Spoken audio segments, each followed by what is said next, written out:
Hello, ladies and gentlemen. It's Wednesday night, and you know what that means. Everybody's asking the same question they always ask on this day at this particular time. And you know what question that is? It's, hey, did you see this one?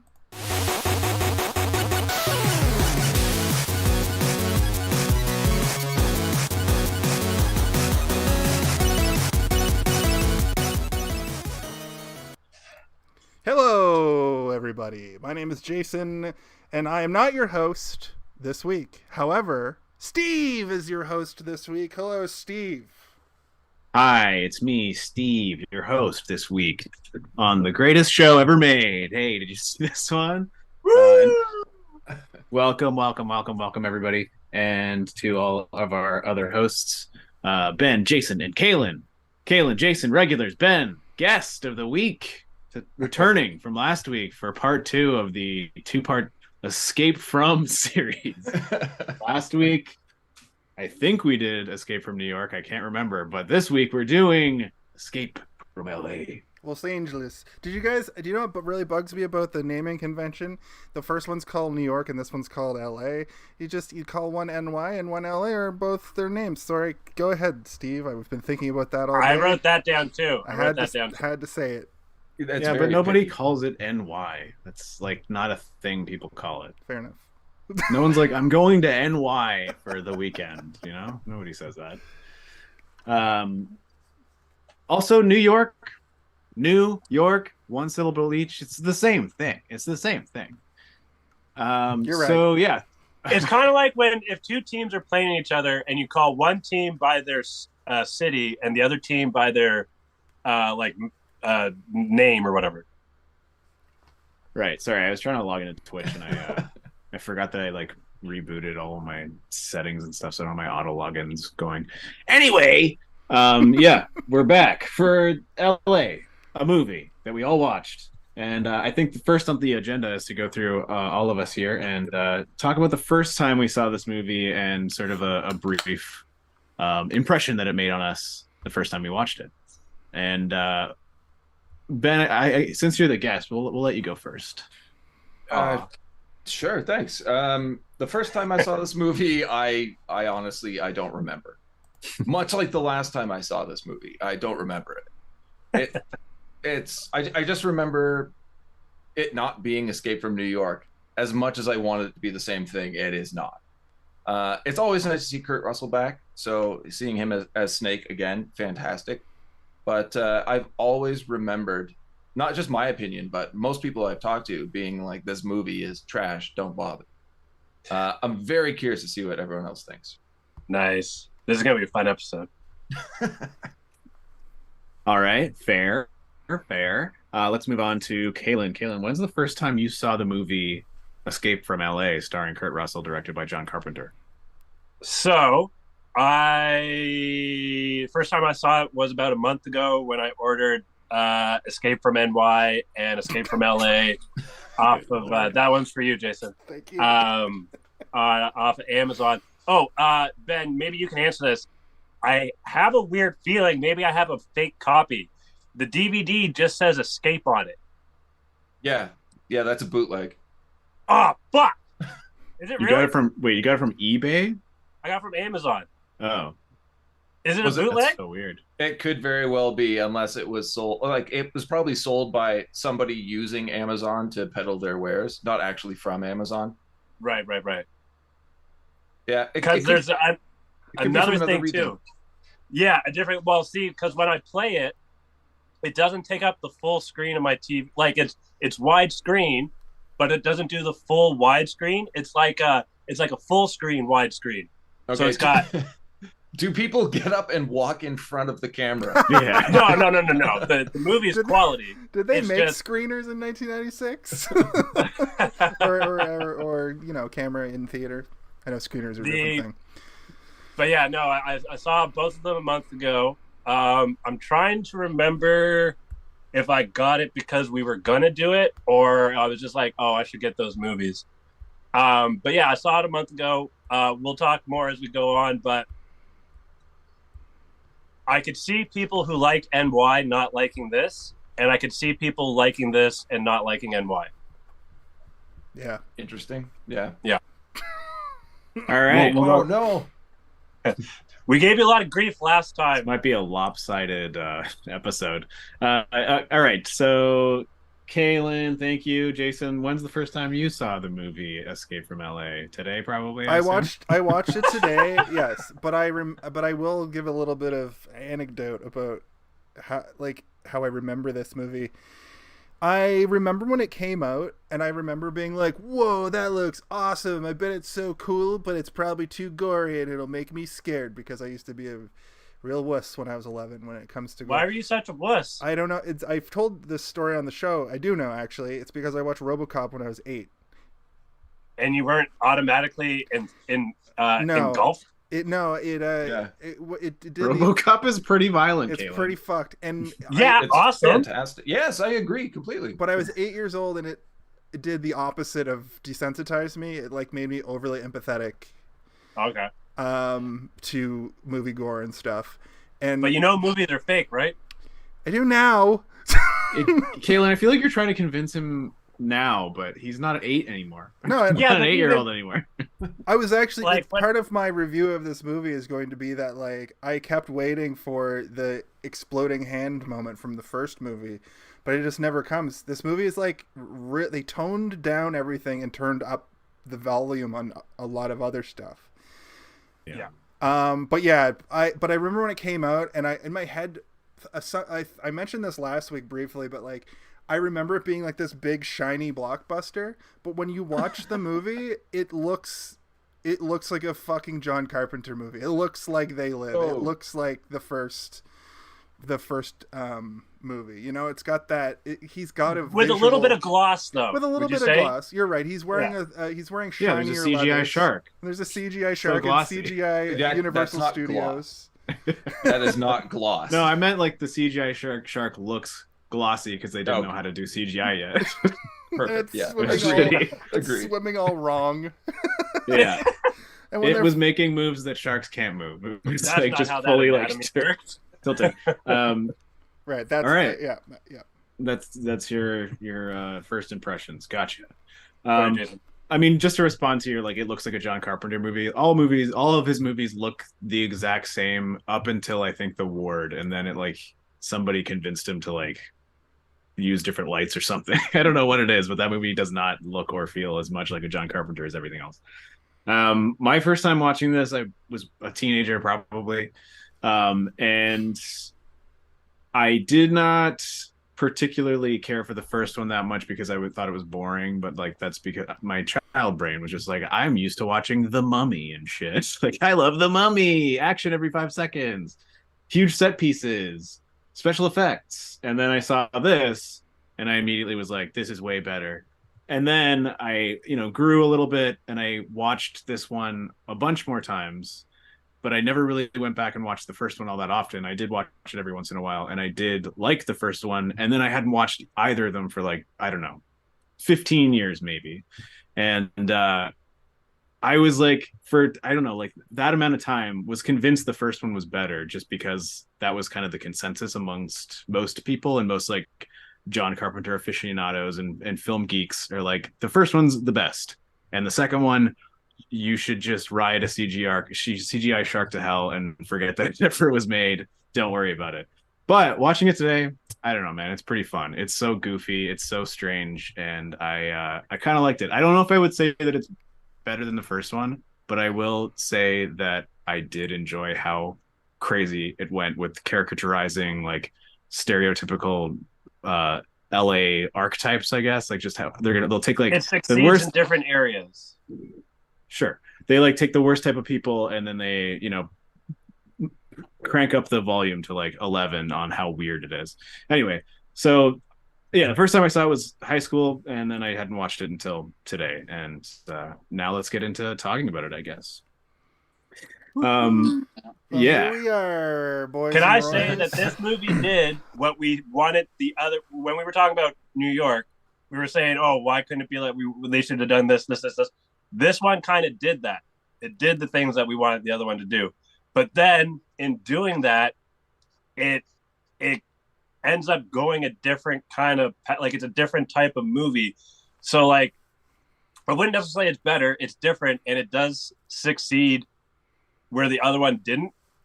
But it also is a bit more of a joke, sort of. Yeah, Where For sure, 100%. Yeah, it's goofy, Yeah. man. We It's definitely- so I Goofy. Tries to be a specifically, big action film, and it can't, yeah. in my opinion. I specifically him. criticized in the first one how Snake is just skulking around for so long. But in this, it's almost not. He's just doesn't have any of that left. And when he does it, he'll like just get caught immediately, or his gun is way bigger. So he's just like start shooting without thinking. And Kalen's right. Like the joke, or was it Ben? Who said the thing about it being like a kind of a joke? Kalen. Yeah. Kalen, So but I agree completely. So to expound on that a little bit, he hits all the same beats through the movie as far as his dialogue. He doesn't say much. He's kind of a silent protagonist character, but we do get the same thing at the beginning where he's like, "Call me Snake, gotta smoke," and then at the end he says, "Call me Plissken," and then smokes. So it's like they made him Duke Nukem in the second one. Yeah. Well, there's also the same jokes about "I thought you'd be taller." Yeah. Yeah. I was gonna ask, actually. It used to be, I thought you were dead, and now it's I thought Well, you were tall. it's they sort of do like an Austin Powers-y thing where they take the best of moments from the first movie and just redo them again with a bigger budget and like a more ridiculous scenario, right? Agreed. And I think what we got with Escape from LA is everybody complained about Escape from New York being boring, not being big enough, just being like a low budget attempt at storytelling. So Carpenter's like, well, I'll just take the exact same script. I'll get Kurt to rewrite some parts, and then we'll throw a bunch of money at special effects and see how it goes. And it did not go well. It did not go well at all. It's 1996, so this bad CGI costs the most, and the bad like green screen shit cost a lot too, and it all just looks bad. The best parts are the matte paintings, I thought. The few set pieces they actually have were cool. The basketball sequence in which is basically just like they replaced the fighting the wrestler with the basketball sequence. Like the movie almost has the same beats. Instead of they just turned Brain heel instead of having him be his buddy. And he does, Snake doesn't have a party through the whole movie. He's just kind of by himself, meeting different characters. And while these all sound like criticisms, for me, as an idiot, I love this movie in a like ironic way. You know how I was telling you guys about I watched Event Horizon and that people are like, "That's not a great movie, Jason," and I'm like, "No, that's my kind of dumb." Yeah, but you're also not looking at it through any kind of nostalgic lens either, That's and true, no attachment to the character or the franchise or the movie, the first movie or this movie. So you're just kind of going in and experiencing it. And I think that like I have a lot of fatigue for modern day action movies that would try to emulate something like this. And to go back to a simpler time when they were just figuring out how to do a CGI submarine and being like, I'll forgive this bullshit. That? Why not just get a bobsled and like mod it or something? Well, I was wondering that would have been so much better. I was wondering if when there's a really weird the whole underwater sequence is CGI. Yeah. Like, Like they didn't do anything underwater for real. Why make the sub CGI though? Like that could have been real. That could have been practical. Because the entire sequence was underwater, so they didn't need it. Just so get a green screen. But you wanted bigger action scenes. Yeah, but in '96, that's what Keelan, they probably ran out of money before they were like, "Oh no, this doesn't look as good as Jurassic Park did." No, and then, but there is like they thought the CGI sub was going to look great, and then it didn't, and then that's what we got. There is one scene that I was wondering about. I wonder if you guys have any insight on, but when he first gets there, and he's hanging off the like overpass structure. And wait, are we just gonna skip over the fact that he arrives in the same clothes as the first movie, like 14 years later? This is related to the conversation about the special effects we're having. Okay, but he's just like hanging, and then they crumble this like overpass structure, and that I was wondering if that was a miniature, and I'm wondering if they used any miniatures in this movie at all, Ben, do you know? I don't know. I Normally, think the hang gliding or whatever it's called. They were miniatures, For some reason, I thought I read something about that. but they were clearly people on hang gliders. For when you're looking at them, but then there's a part where when they're off in the distance or something. Okay. So maybe he did utilize miniatures because it's possible. I think It a looks lot I of didn't these- notice a lot of it. I usually have an half-size. eyeball for old miniatures. Like I'm like, ooh, like I get Yeah, excited when I exactly. see them. But I mean, Kurt Russell is under 6 feet, so he's technically a miniature, right?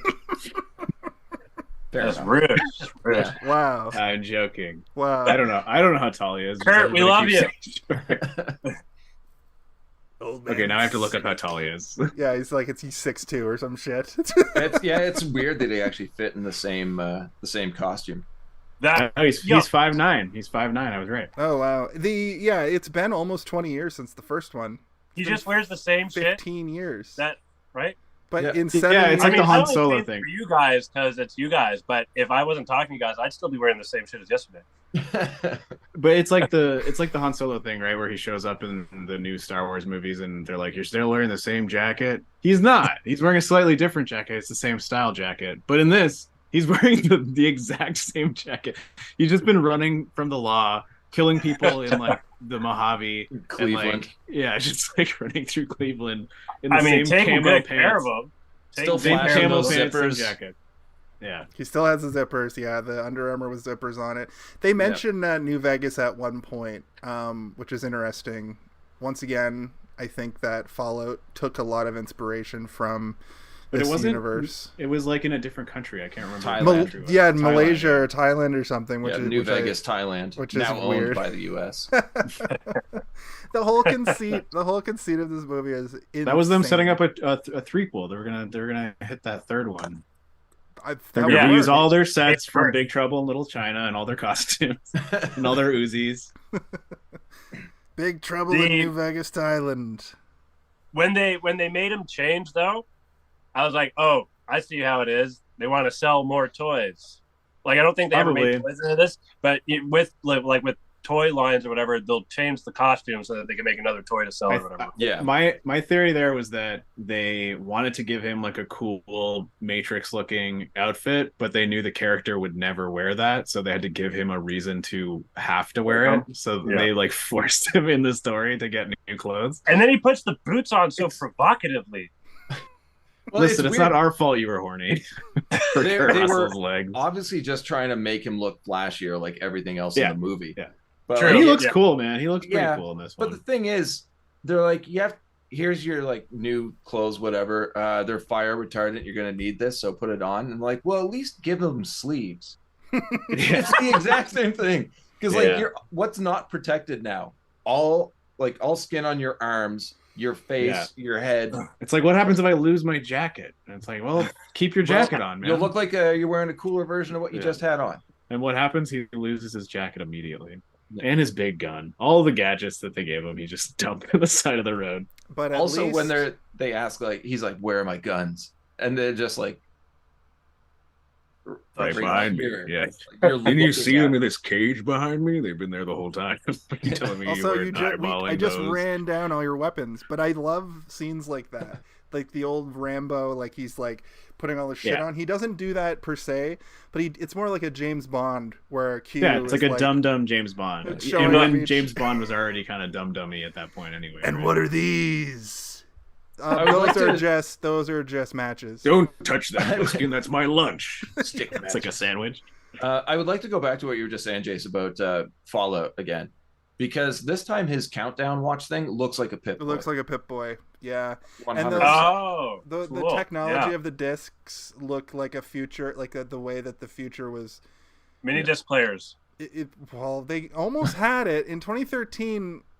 They weren't too far off. Yeah. But Wasn't that what was before MP3s? Was little mini disc? Yeah, but it's an in-between technology that fell on its face. It's like beta. Yeah, it was stupid. It's like beta because they already had solid-state disc like flash drives you could put music onto. But It's pronounced Solid Snake. But this whole series has the same kind of. It's got a parallel to it's a time apocalypsized, a word I've just invented. Yo, all words are just invented. Okay, Kaylin.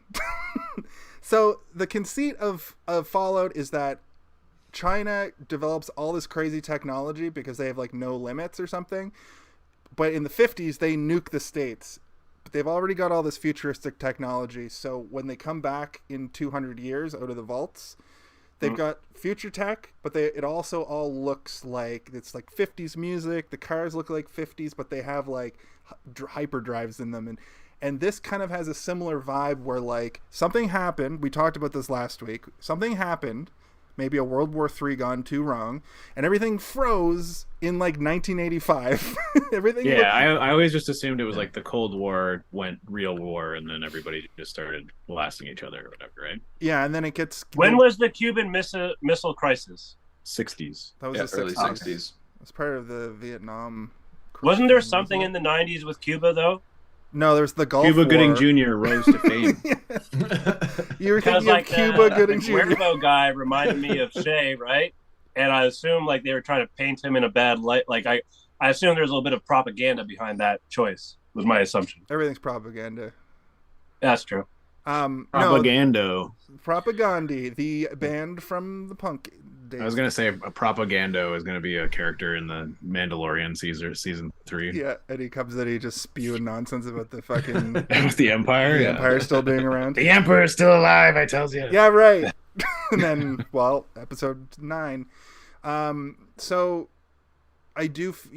I feel I feel like it is an alternate universe where the time is there's better technology, but we're stuck in like 1985, and technology only evolved. And in the late 80s, there's 400% violence, and then in the late 90s, there's like the president. So, Steve, you were probably going to want to say what the plot was, but I'll just say quickly that the plot of this movie is essentially that it's very simple. We don't have to spend a lot of time on it. This time, the prison island is actually is California, part of California that gets split off when a really bad earthquake happens, and which is also the plot of Double Dragon. Yeah, the movie Double Dragon it actually is. But they make that it's not a prison island, but it's where people who are being deported go. But you get deported now if you are a prostitute or an orphan or an atheist or a criminal or if you're a Muslim, apparently. Or if you got a smart mouth. And then we find out very early in the movie that not only do they deport you, but they electrocute you into insanity before they actually just let you go free. Yeah. Jason, I have a question for you when you have a chance. Okay. I know how you feel about intro credits. How did you feel about these intro credits? I can't remember, actually. There wasn't anything overly special about it. It was kind of simple, but I don't know if it was because it was like a green on black. Yeah, it had like the kind of thing. I don't know why, but I was instantly like, oh shit. Like I was Yes, I do remember now because I saw Stacy Keach and I got a half chub. What? Gross. Jesus. Over Stacy Keach. Yeah. Just like throwback to Titus for you. I like him. I like the moxie of that. He's like old, but he's got like a bad long hair wig on at this point. I mean, that's how I felt when I first saw this and I saw Bruce Campbell in the movie at the credits, and I was like, "What the fuck?" And then I watched it. And was like, unrecognizable. Actually, he has a giant gross mask on. I forgot he was in he's the movie, totally unrecognizable. And I'm realizing now that he was the Surgeon General, right? Yeah. Yes. And he's like, "My God, they're real," which is like the best line in the whole. That movie, was inappropriate, hilarious, but inappropriate. Going back, it was inappropriate, which is why it was funny. That's going back to part. Stacy Keach. He's just a replacement for Lee Van Cleef, right? Yeah, that's all he is. Yeah. Give me Prison Break anytime. They did have that dude who's in every other movie who looks like Meatloaf in this one. He's in They Live, and he's in. Oh, who? Uncle Ben? No, President Uncle Ben Parker? President Uncle Ben Parker was great, but no, the guy who's like the first general who gives him the rundown before he meets Stacy Keach. That's the guy who I think we were watching They Live, and I was like, is fucking Meatloaf in this movie right now? Also, when Uncle Ben shows up, I went, is fucking Johnny Cash in this movie right now? I thought it was Johnny Cash for a second too. I'm like, terrible. Why do I know this face? And then I looked it up, and I got a full. It went full because it was Uncle Ben Parker. And of course, with great power comes great responsibility, as we all say. Yeah, kill your daughter. And he has all of the power kill your daughter. Making himself president for life. Yeah. This is like the alternate universe Uncle Ben, where he became the president just before a nuclear war broke out. And Peter Parker actually dies and doesn't get spider powers. No, he gets super spider powers, but turns into a million tiny spiders. He like bursts like a spider egg. That's not unlike a 90s storyline, honestly, in Spider-Man comics. But that's one part I left out of the sort of the plot. Because for some reason, because of this massive earthquake and the country being horrified by this, they let the president, they changed the Constitution or whatever. I don't know much about America, how it works. That sounds about right. But they change it so now the president can be sworn in as lifetime president, meaning that he's president until he... Sounds like do you think that Donald Trump saw these movies and was like, here's what I'm going to do. You can do this? Okay. I'm going to escape from LA. And then I'm going to kill my daughter. I'm going to escape from NY and go to LA. I'm going to make an island on a beautiful island. I'm going to send everybody to like that. About Snake Plissken. I'm going to do the same thing the president does. I've changed also, we get to see, what's her name? Is it Michelle Forbes? The same... yeah, from California. Yeah. That's the. I don't think I've seen her in anything else other than these. When I Star saw Trek. Her, I was like, Star Trek. She's in so much Star Trek. Oh, okay. She's Lieutenant Rowe for a lot of episodes, and then I think she comes back as another character. Unfortunately, I'm not a Trekkie. Okay, then why the fuck did you ask me? Why would you ask the question? I said I haven't seen her in anything other than this in California. That's true. That's the same. Then I said Star Trek, and you said which one? I started to say which one, but then I was like, it doesn't matter. It doesn't matter. Talking actors that stand out, I'm drawing a blank on her name, but the actor who plays Teslima. Every time Valerie Golino, maybe. Yes. Yeah. Every time she's on screen, it feels like I'm watching a Hot Shot sequel. Well, she's in. That's where the only place I know her from when I looked her up was Hot Shots. Is that the woman that shows up at the beginning? No, it's the girl who says, "This is the land of freedom, and it's so free here. And I love it here." And then she just dies. Still wear a mink coat. Yeah, that's the beginning. I meant the woman that was with him in the when she gets her boobs honked by Bruce Campbell or whatever. Yeah.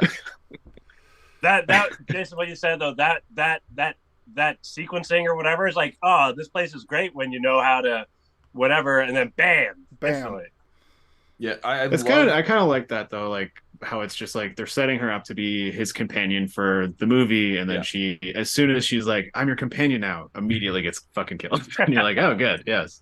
I do like how instead of just like as a prison where there are criminals, like the previous film, in this one it's people that the reigning government just don't want in the country. Yeah. So it's. That's the biggest thing about this movie that you sort of realize they don't overtly say it until the president kind of has monologues about it later in the movie. But what you realize is happening is they're trying to bring Christianity back, but to this like weird next level, where I think one of the things that he mentions that they don't do in this, there's no smoking or drugs or women. Like prostitutes, unless you're married, or red meat. Yeah, what's wrong with red meat? Although I guess like it's against a lot of religions, and it's also the worst meat for your body. It's the devil's meat. The worst meat? It's very bad for you. Yes. Yeah, it is. It stays in your colon and gives you cancer. It has a party. Yeah, a cancer party. No. Well, ground beef's red meat, right? That's correct. Yes, beef is red meat, Caleb. If it comes from a cow, it's red meat. Yeah. If it comes from a chicken, it's white meat. If it comes from What a pig, about a beef taco? I'm not 100% sure. What about if it's a taco? What if it's in taco form? Like, yeah, it's still red meat. Yo, it doesn't stay in my colon. I shit that shit out. Yeah, we know. We were talking about it before you got here. That's why. Yeah, lots of questions. I had some earlier today. Okay. Oh, tacos. Good. No, I tried to make pasta and ground beef. That's a delicious. Tried to? That's Yeah. What went wrong? He used chicken by accident. It's like, oh, fuck, I fucked it up again. Yo, did you know they make ground chicken? Yeah, they make ground all meats. Oh my god, I didn't know that. They make ground pork Turkey and turkey. Ground turkey is really good for you. In fact, if you get lean ground turkey, rails. Oh my god, This shows how interesting Escape from LA is. All right, Let's just talk about red no meat. more shouting out things that have nothing to do with it. Okay. This movie has a lot of tricks. Also, Psychrout used a thing that I set up in the Twitch chat for 1,500 baubles. We're not allowed to curse. There's no cursing, and I didn't really put a timer on it. Yeah. 7 hours. So, Okay, starting now? For the next 15 minutes, no swearing. Okay. So All right. this movie had a lot of tricks in it. And throughout the pod, I'm 10 minutes. I'm gonna say them. You're gonna Okay. what? First trick, the good old scratch me with the virus trick. Oh yeah, classic. Yeah, that's in every movie. Fuck. Every time. Or is it? Or is it because the ending has 7 M. Night Shyamalan twists in a row? Yeah. Well, I mean, I wrote down when they're like, "Well, that's the twist, Plissken. The virus is already in your blood, you fucking idiot." I was like, "Oh man, they got him." And then the president's like, "And I'll give you the cure later." And I was also wrote curious about, like, after he's been scratched, when they finally give him the Pip-Boy countdown. Yeah. They turn it on and it's already been counting down somehow. Yeah, Mm. that happened So, in the like, first someone movie.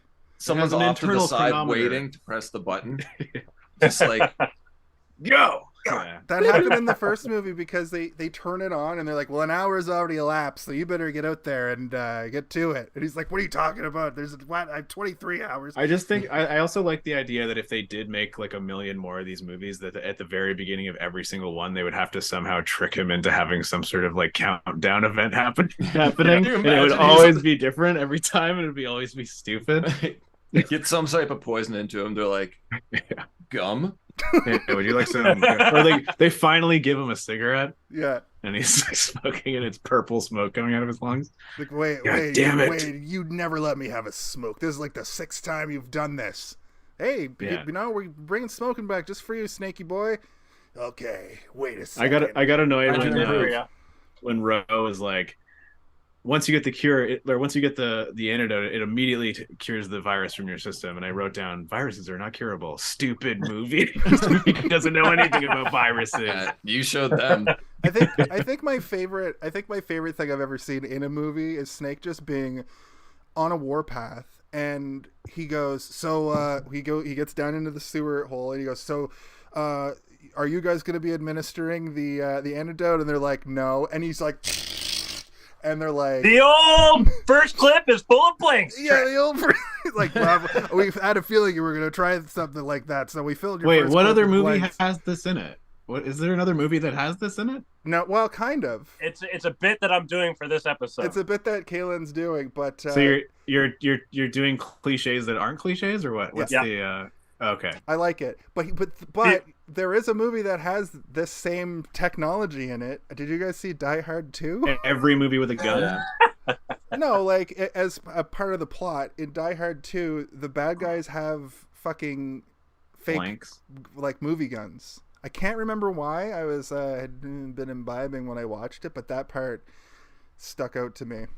I just like when he's like, "We thought you'd try something like that. We thought you'd try something like that. We thought you like." They keep being like, "Yeah, you can't get us, motherfucker. We thought of everything." Oh, we're because the holograms thing, and then he just that's a great. The old hologram trick. The holograms worked perfectly. Yeah. So why not just do that again instead of filling Right? the clip full of blanks. That's Because what I was as soon as thinking you tell him too. it's like, that's what we did, he's like, okay, thanks. They wouldn't even have needed pop to in a new one. Yeah, they wouldn't even needed to like alluded to it or engaged upon it. Just shoot at them and they don't die, and we as the audience would just assume that they are once again Yeah, holograms. which would make sense because there's people beneath Snake waiting for him with guns on him. It's don't worry if you hear gunfire, blanks. They're all like, blanks. what if they're not blanks? Like, just don't kill them anyway. I don't know. There's such a margin for error there that they could also have thought it messed was... something up and actually just die in the first act accidentally. Yeah. Where's OSHA? I thought it was so funny when he runs at them and he goes through them or whatever, and they're like, "We thought you'd try something like that.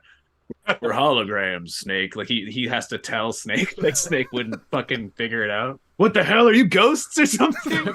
No, but they're just saying it because like they were just briefed on the technology themselves and like, I need to sound smart here. Like, wait a minute, we're holograms. Are you telling me holograms exist? When? Since when? Oh, you didn't know? What? Caitlin, I can't hear you years, sometimes, man. It's nearly 10 years later than this movie came out, and hologram technology. 15, I believe. Yeah. 96. When was the first one? 81? No, I mean when this movie takes place in 2013. I heard this.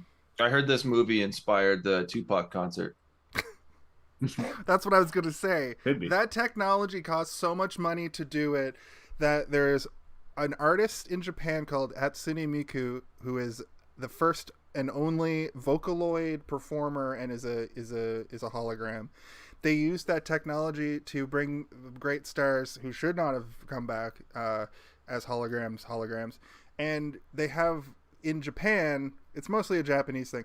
In Japan, they have these like. Have you ever seen this technology where it's a fan? It looks like a fan and it spins. Oh, it makes a picture and it shoots the light in a way. But even that shit they only use for advertising. So like, military grade holograms. It's way better. It's but we're not there in terms of. No, we don't have it. They like the powers that be are like 10 times ahead of us. The shit that we have that we think is like, oh, they already had that. Like that's their prototype. That's true, and there is a kernel of truth that like most technology that we have commercially available has already been used by the military for some time. But I don't think we would have seen that hologram shit if it was used. I feel like. Probably. Just wait and see. Maybe I'm a Just hologram. wait and see. You won't because you'll think it's real. That's true. Maybe I've seen holograms, aliens, lizard people, and I'm just too dense. Guaranteed. I don't want to believe, so I don't believe. So I think once he gets, into the submarine and into the city, and he has his little, Whoa. One sec. We do a little drive-by or a swim or a sub-by. A sub-by. It's fine. We get what you mean. Yeah. We do a little sub-by Universal Studios and then the Jaws shark. Yeah, Wait, I think that's little supposed to hack- be. little I think hack that's not bit. supposed to be a real shark. It's supposed to be like the robot shark from Universal Studios that's somehow still active underwater. And also That's the moves joke, somehow right? completely looks worse. freely. Yeah, it moves Yeah. completely freely of its mechanical parts. I thought that CGI No, it just goes like this, like it just kind of goes like. CGI Universal Studios looked so bad. Yeah, Just why? like the rest of this movie. Every CGI moment in this movie looks bad. Like it all. Yo, looks was bad. the helicopter CGI or was that just some weird ass paint? the Part of it was the the rotor propellers blades. are the rotors But were. what about the base though? Like, was that some like? Why did it look so weird? Because it's not a. They just made a weird cubozoid fucking design that's like this Futuristic. looks futuristic. Was it the paint though? Like, was it like matte? Was it some sort of like Yeah, it's definitely fucking? matte. Was It was a matte lot. paint. It was a combination of too many windows and weird angular design. It looked like something that It Elon wasn't Musk the would angle design. though. It was like the color of it. Like, Yeah, it was or- matte. It was bad. It was made of PVC pipe. Like the whole thing was. It was shit. It was The, a shitty, bad helicopter. I think the worst CGI in this movie, and correct me if I'm wrong, if this was actually practical. Don't and say the surfing. No, the surfing was bad green screen. But the bola that Quavaro throws at him when they're fighting on the backs of several cars, which was amazing. For how bad it was. That bola that he throws when it's on Snake's neck, I thought that it was probably CGI and looked awful. Yeah. It did look terrible. It's entirely possible. I didn't even notice that. When I'm talking CG versus green screen, though, the one thing that really turned me off this movie, it was at the very beginning when you see the tidal wave coming over Los Angeles. Yeah. That's not a tidal wave. That's not how tsunamis work. They just enlarged a wave breaking at the shore to make it look like it was a tsunami. It just drove me nuts. I knew exactly what I was in for the rest of it. They were banking on people not knowing what tidal waves look like.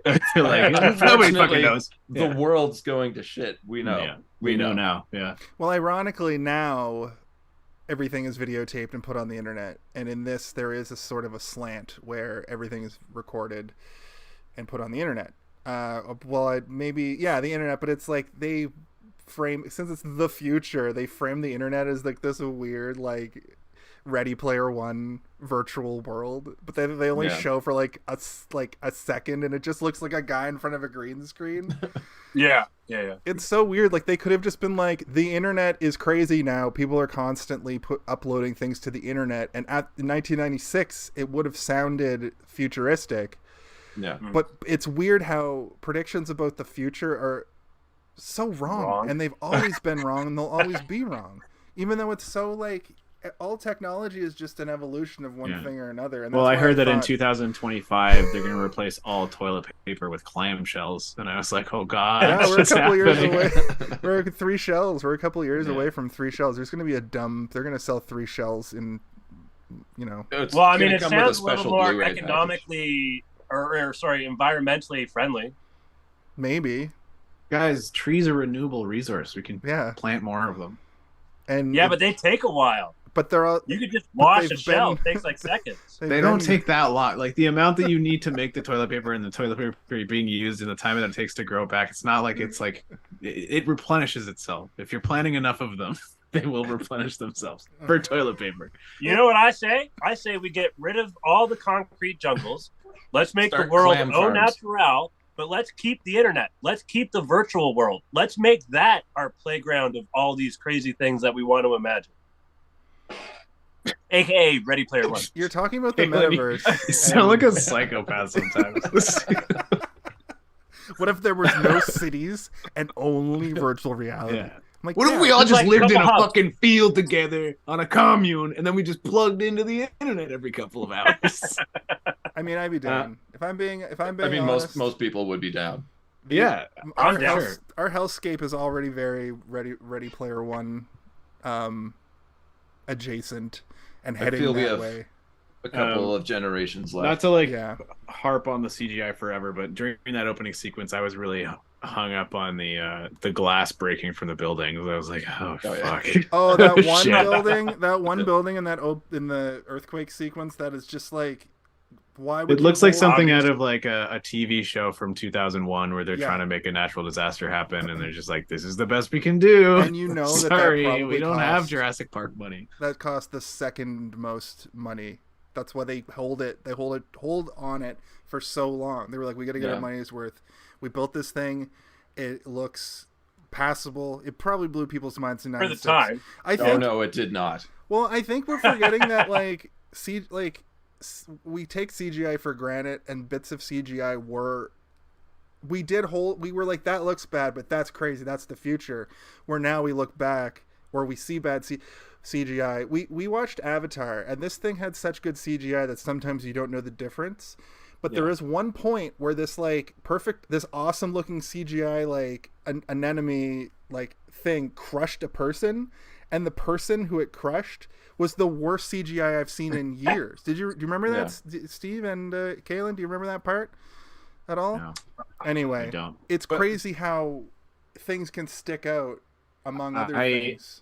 Well, yeah, but there's no seamless CGI in this movie whatsoever. Yeah, no, this is post Terminator 2. This is post Jurassic Park. Yeah, this is post Terminator 2. Yeah. This sucks. I was. It's kind of, in a way, like heartbreaking to think about all of John Carpenter's filmography up until this point, and like even something as simple in Starman when it's zooming in on that hair follicle and it does all these crazy effects. And it's all practical stuff that they're just zooming in and using camera trickery and like very loose CGI effects. And they accomplish something that's like 20 times as impressive as like all of the CGI effects in this movie combined. Well, you know? Yeah. The thing about that too is I don't know who was in charge of hiring the effects team, but they hired the Buena Vista team that have never done CG before. Yeah. So what? Terrible idea. Why?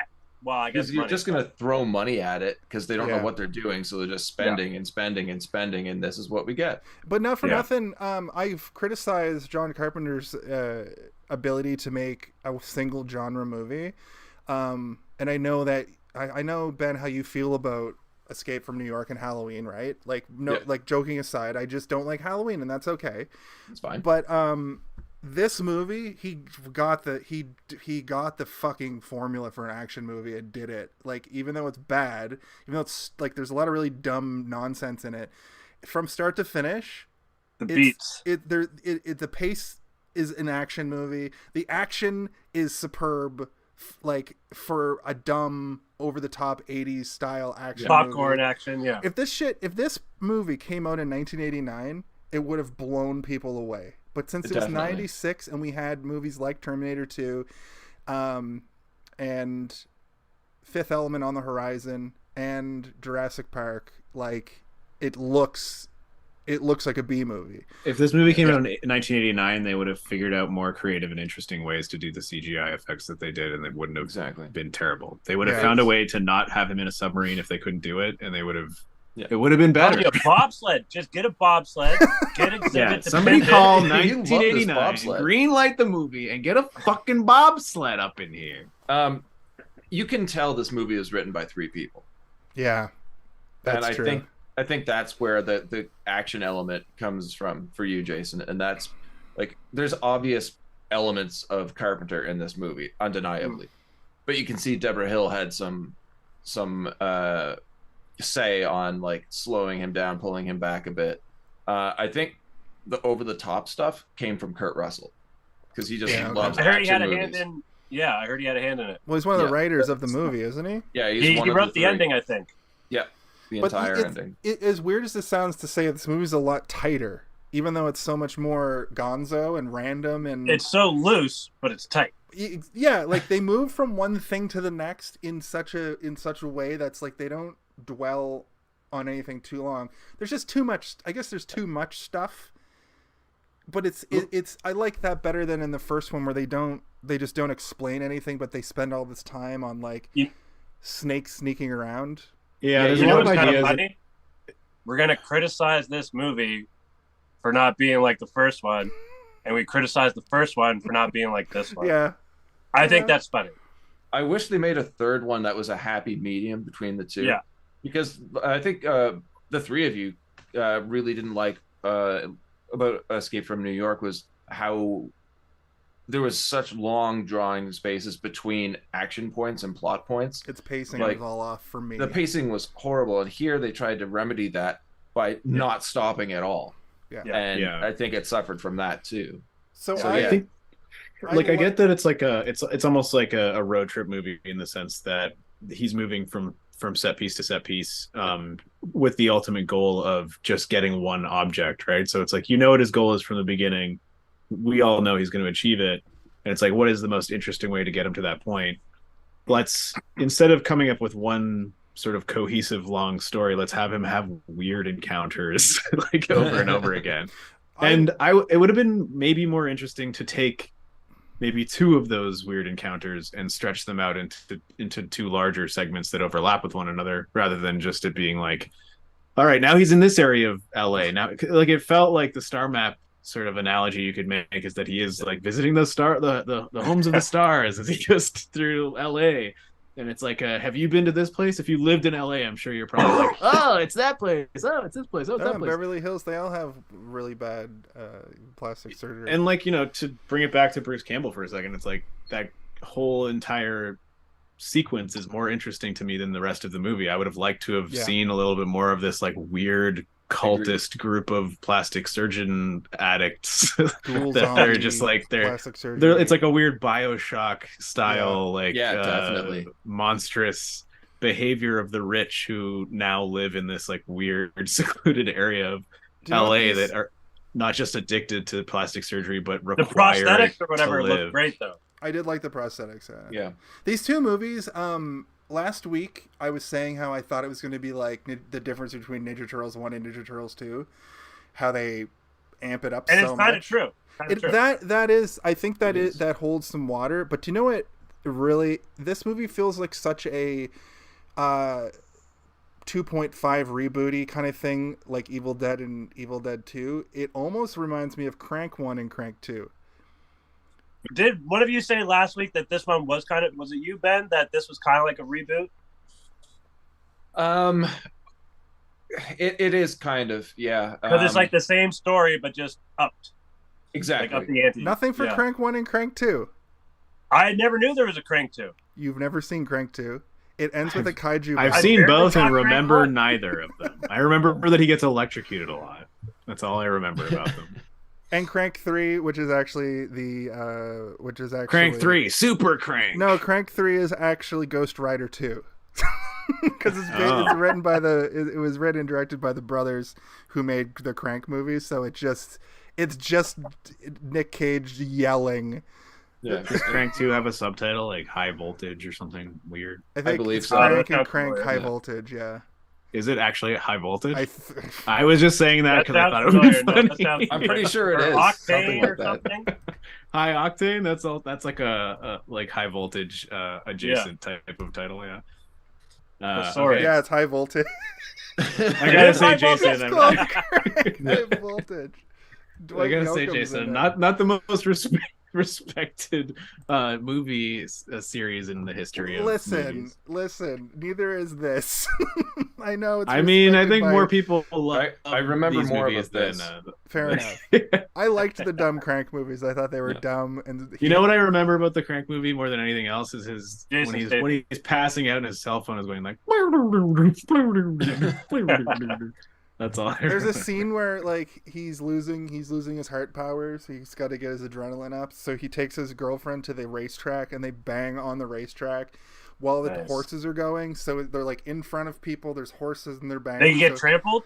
No, they're no. That's the end of the movie. The credits. No, I remember about those. Dwight Yoakam as a doctor and Corey Haim in the second one, and that's it. Yeah, and, Corey Haim. I don't even remember who the actor is. Who's the main actor? I don't remember who High Voltage is. Who is he? Jason Statham. Yeah, that was one of the last movies he did. My brain was doing a thing where I was like interjecting different actors like into different scenes that I remembered. I'm like, who was it again?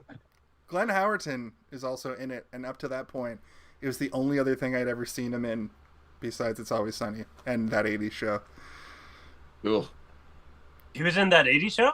Yeah, he was the main character. 80s. I'm thinking 70s. I never watched. I think I saw like 1 or 2 episodes of the 80s. And I was like, no, this is trash. It sucked, but it's one season. I'm checking out the 90s show though tomorrow. I'm checking that shit out. I'm gonna watch it. I'm not gonna. Yeah, I think everyone's going to. I've seen every episode. I've seen every episode of that 70s show, so I may as well.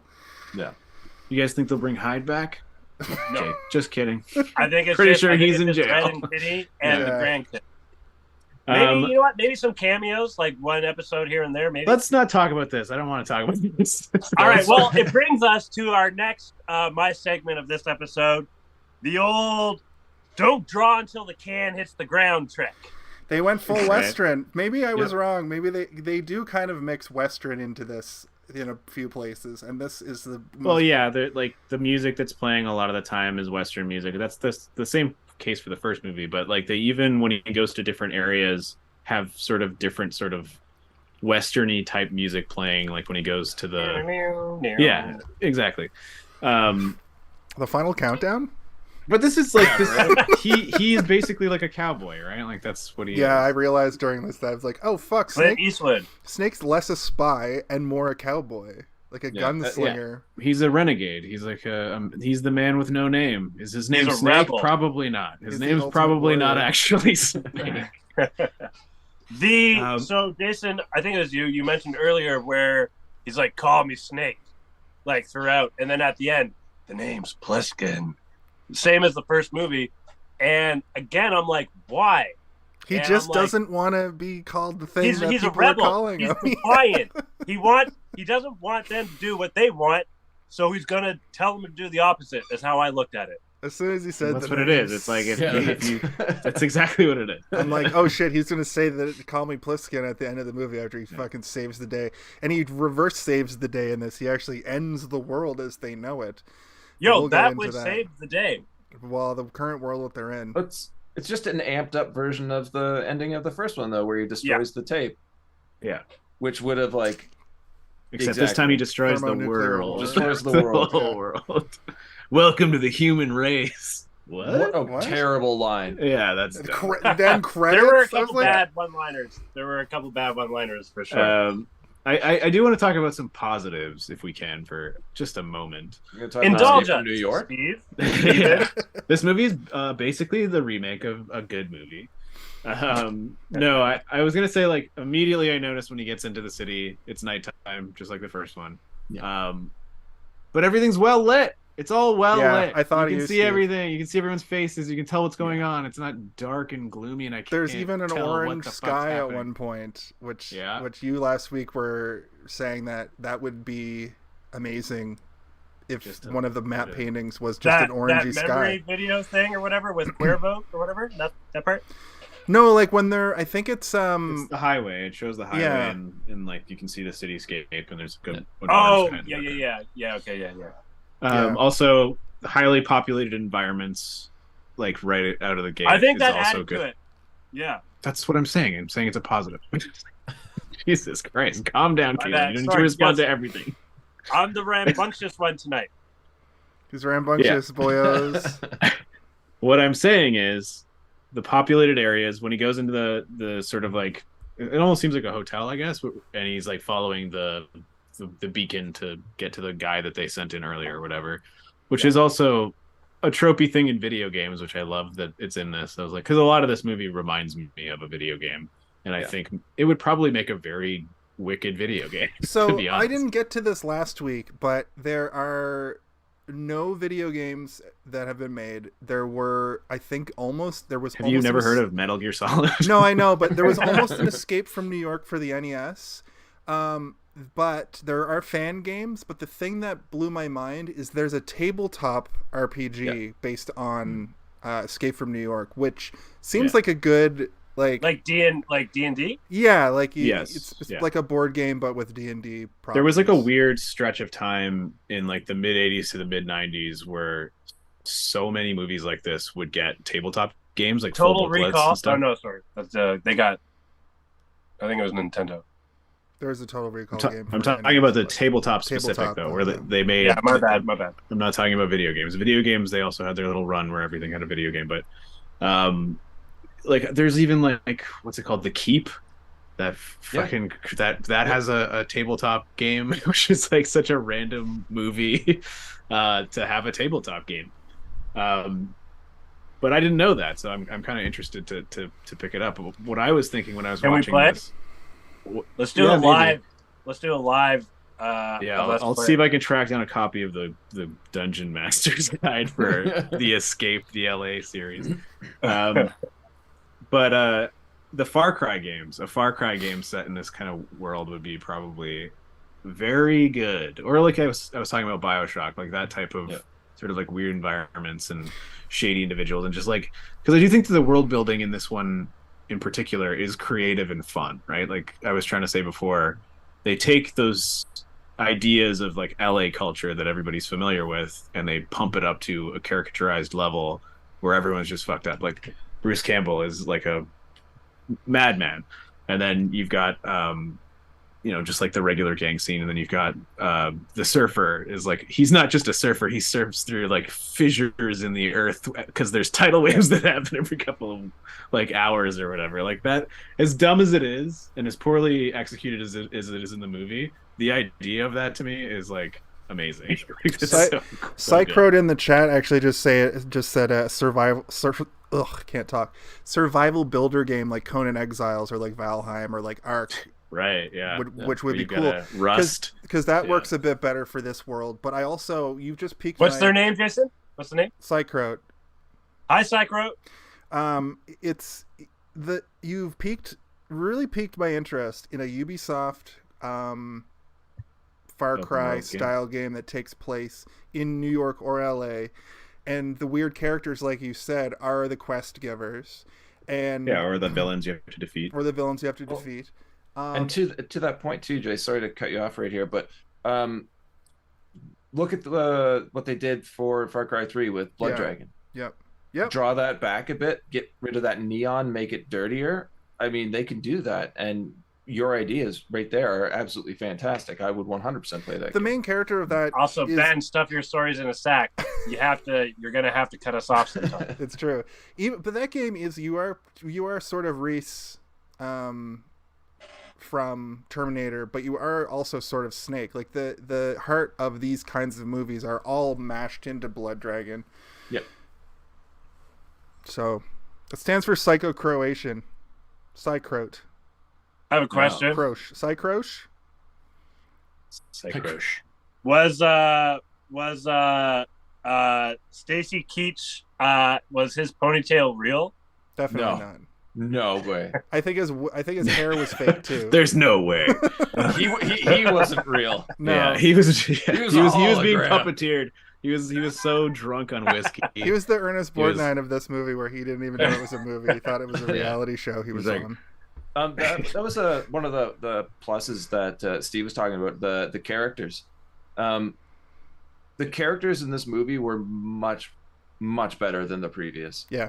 They felt more developed. Exactly. They also kind of seemed like bits and pieces were taken from characters of the other movie, because Map to the Stars Eddie was basically like Brain and Cabby put together. Yeah. Right.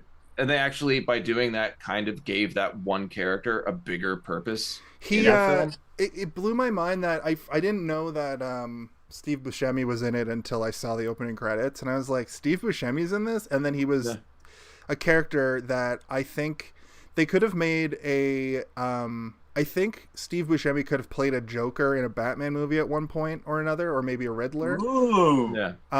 A different, not the Joker we all think of, but like a different kind of Joker. Where one of his eyes is sideways. Look at his character in Con Air. Yeah. Well, in that movie, Con Air is dope. He's not a good person. No. In fact, he's a very bad person. I think he eats children. Because they're con. No, the kid's fine. But no, it's not. No, the whole point of him being in the movie was to fund a movie he wanted to direct himself. Was it that one where he just like hangs out in a restaurant the whole time? Trees Lounge, one of my favorites. I like that movie. I thought it was because they could only get the street cred to have "I Love LA" by Randy Newman play on his little device. They had to sign Buscemi to be able to get Randy to bend over, hand over the rights. I love LA. Sorry, I didn't mean to cut you off for that stupid joke. Yes.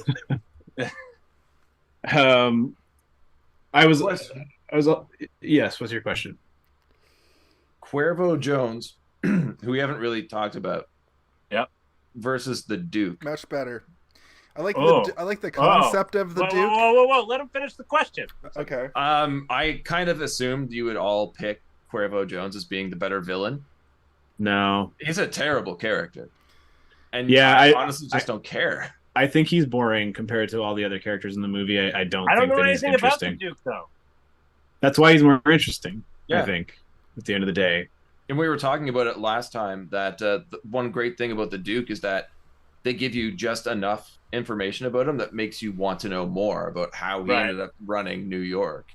Right. Here they tell you straight up what Cuervo Jones is doing. And you're like, well, that's just completely stupid. So I mean, care. It wouldn't even have been that bad if they told us everything that he was doing, if the character himself had a little bit more going on. In terms of like personality, because he was basically just sort of like a stereotype, right? They're like, let's just throw this guy in, give him a beret, and everybody will know what we're dealing with here. And he's like biting the Duke's moves, making people fight each other to the death. But how do you guys think you get 10 points in that game? Fuck no, I'd die. It's a full court. I got winded watching it. Yeah. I didn't even have to do it. And I was out of breath. So I'll tell you guys, that was a moment where I was so sure this movie, me and Steve were talking about this earlier, where like we were both trying to work and watch it. And weirdly enough, it's such a dumb movie that you expect it to be like, you just put it on in the background and glance over at it. You miss things if you don't pay attention to the whole thing, which is crazy to me, because Escape from New York, you could... Jason, please watch every movie that we do. I watch every movie, okay? I watch every movie. It's on in the room. Listen. It's there. Listen. Happening. I watch every movie. I pause it if I don't know what's going on and rewind and rewatch bits. Okay. This one specifically though, I was writing an email, and I was listening to like this basketball part. You would think it would just be like, he has to score fucking whatever. I thought it was 10 points. 10 points, 5 2-pointers in 1 minute. I thought was what was happening. And exactly. then I heard him say, you have to score 10 points in 10 seconds. And I was like, that's impossible. That's too much. I rewound it. Turns out, every time you hit a shot basket, clock. the shot clock restarts to 10 seconds. Then I was like, oh, that's fucking actually interesting. That's an interesting moment. It's like doing suicides on the court, like a basketball drill. Yeah. But is it interesting though? Well, I think I would have rather watch him fight the guy with the giant scissors.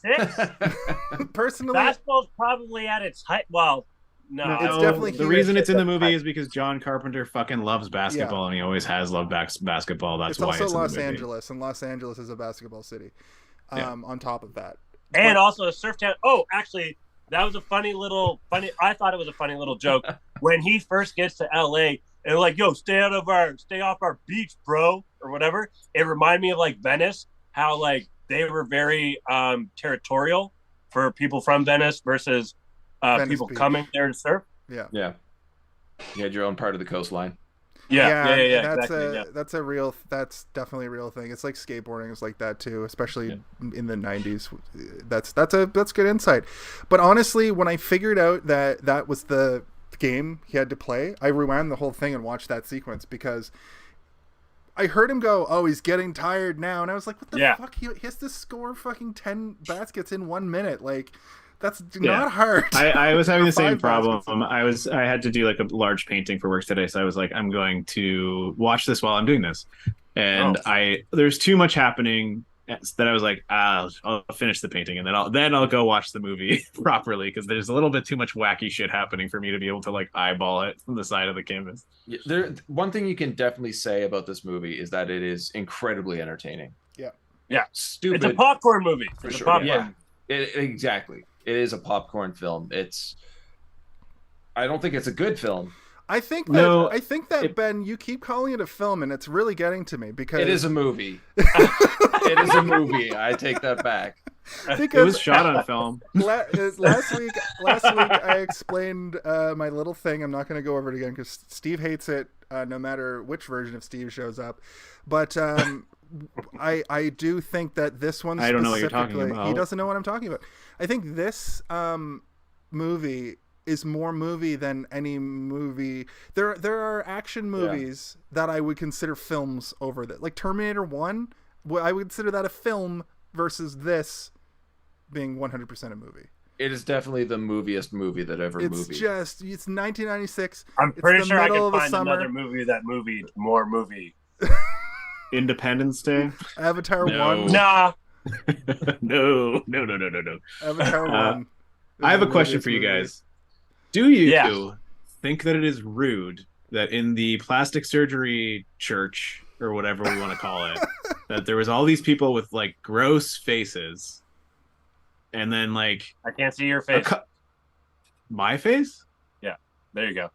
A bunch of people that were gross and weird and had like fake faces, like Bruce Campbell and his nurses and stuff, and then all like the people who were melting, and then all the minions who also, some of them had like plastic surgery done to them. But then there was also people that were mixed in who were just like a little bit weird looking, but it was just their normal faces. Like the landlord from It's Always Sunny in Philadelphia was there, and he was the guy. Is that who that guy was? Yeah. But they clearly put him in there because he just looks kind of weird. He just looks like a weirdo. That's called exploitation. Yeah, it's rude, right? I felt bad. The part about that Yeah. scene that got to me the most was so an eyeball is the ball. It's separate from the rest of your face. But he holds up that platter of like eyes, and Yeah. it has this part around the eye as well. Yeah. And I was You going don't need like, that. It looks really dumb. it looks dumb, and it's also like has nobody ever like gone to grade primary biology class? Has no one ever just ripped out They an didn't eyeball and teach- put it on Yeah. a platter? Ain't you ever seen an eyeball before? Not inside the skull? Come on. Yo, go get a Al- grape, peel the skin off of it. Also, Maybe what was he we'll gonna cut the paint on it. eye out with? It was like a pizza cutter. Like, That what weird Yeah. pizza cutter thing. Yeah. was that That's about? why they were actually flat on one side, Jace. Oh, because he was just just the the pizza cutter. Yeah. You could do that. I guess you could technically do that to an eye, but I feel like I could talk about this. No, I don't think you could. They're not attached. This For is the whole like I could pull my podcast. eye out right now. don't And do you that. have to go through the orbital socket, which Yeah. doesn't work with the pizza cutter. Yeah, exactly. But the way that I interpret it was they cut across, and you just got the top of the eyeball. The lens. Anyway, it's a science fiction movie. They That's did not going to science work fiction. if you try to plastic surgeon Yeah, that on what someone. That what was probably the biggest happened part is that about they it. probably drew some really cool looking storyboards, Yeah. and then the people who were making the props like took it way We're too like, seriously. I guess we'll do that. That's weird. That Yeah, John Go to the dollar Carpenter. store. That John Carpenter is always changing it up. Changing up science. You know, not Can to I give a shout out to Steve Buscemi's match giant eyeballs. His reaction to Snake surfing up on him was one great. Oh, the double take Yeah. where he's like, Yeah. Two, it Holy reminds me of.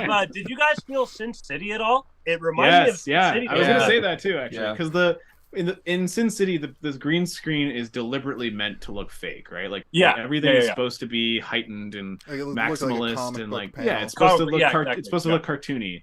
And Yeah. then in this, it happens, and you're like, "Oh, this looks like Sin City," but it's really not supposed to. Completely unintentional. They Yeah, thought that the- they were gonna like make $1 billion off of this Yeah. thing, and it And looks. Robert Rodriguez was in the movie theater as a kid, being like, "This is sick." Wait a second.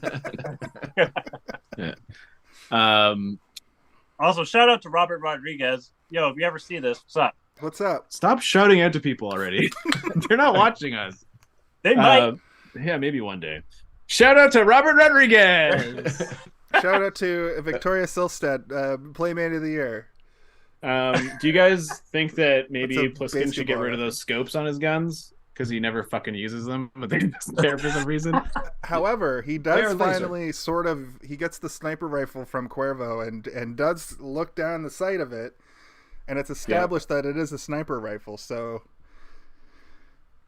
But I'm talking about his those aren't pistols. his have- guns, though. oh, he has yeah. giant, he has giant They never scopes uses it. on both guns, and he never looks down the scope at any point. He likes to that I fire can from the recall. hip. I can I respect know. that. So what do you need the scopes for? I play a lot of shooting games where I put this. Do you think one eye would help you with aiming? Yes, I put the scope on the gun to make the overall aiming better, and I think that's his. You don't actually look down the He's scope. playing life like The a video statistic, game. the statistic of the gun, the aiming goes up. The You don't stats. actually have to look down. Actually, looking down the sights makes it worse. So Jason, if this is teaching me anything, is that if an apocalypse actually happens, you're gonna die so fast. No. So Fine. very fast. no, You're gonna have a okay. backpack like almost to the point of over incumbents. Yeah, I It's gotta just bring my full of PlayStation. everything he doesn't need. Yeah. Hey, you guys want to play with my action God. figures? You got like you got a collection of bobbleheads because you think they bring you luck 'Cause and they- increase your charisma or whatever. Unpacking food to cram in a PlayStation controller. Guys, look at all these bottle caps I have. Why do we wanna need these barter? matches? Yo, you guys want to play Pog? You guys wanna One slam thing that some I boys?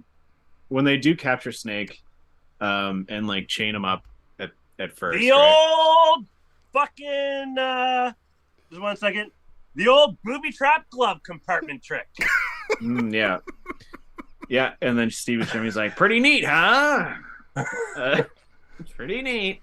There is one shot where it's Quavo and he's making his like address to the world. Is it the world? Is he addressing the world? Well, at least the United States. But Yeah. oh no, He's actually a- no. I think they said it's broadcasting on all channels. I think.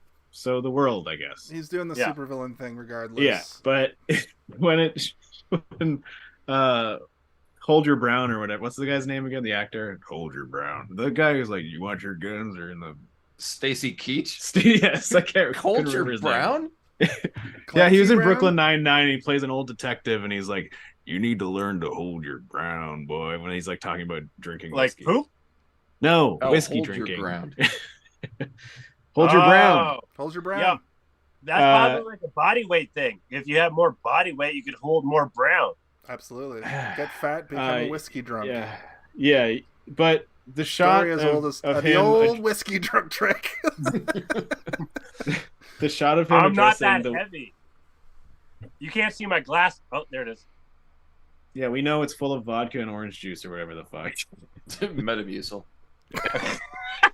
We didn't need to see it to know that.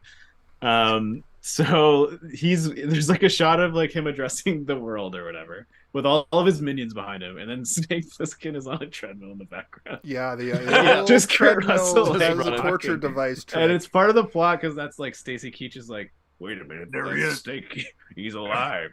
That's Like, something this is right that just before. I noticed that they do that a couple times in this movie, and I was like, this fucking guy, like they keep being like he's dead. He's dead. There's no way he's He dead. fucking It's like, died, no, yeah. he's alive. I know. This is Snake Plissken's Plissken been we're dead more talking times about. than I can. There he is right count. now. My ex-wife. Barely jog on Whatever. that treadmill. My Anyway, I green just wanted to screen comment is on how cutting off funny- my hair. I just It's wanted to. either like I have a small head or a bald head. I just wanted to comment on how funny the framing of that shot was. It was Where he's off really in the funny. corner? He's just off to the side. Just Yeah, on the it's treadmill. funny. Like when I saw it, I was just like, "This is so stupid and hilarious." Like the way they framed him, like way in the background on a treadmill, and the like they forgot that he was there or something, or they wanted them to know that he was there. Like it's like, why did they choose that position where he's just marching on the treadmill in the background? It's so funny. I actually missed it the first time I watched it because I watched it. It's part of the plot. Stacy No, Keach but says, for, "Wait today, a minute, for that's today's Snake." episode, for today's episode, I watched it on Monday, and they like when that scene happened, I'm watching Corvo or whatever, and then they say, "Oh, there's Snake." I'm like, "What are you talking about?" And then I watched it again this morning to like refresh a little bit. I'm like, "Oh, there he is right there in the back in the little corner." Yeah. It was weird frame. What I'm trying to Was it I'm trying to agree with was your- it when Stacy Keach was like, "There's Snake in the background. He's alive." Yeah, exactly. Is that Yeah, when you noticed? Okay.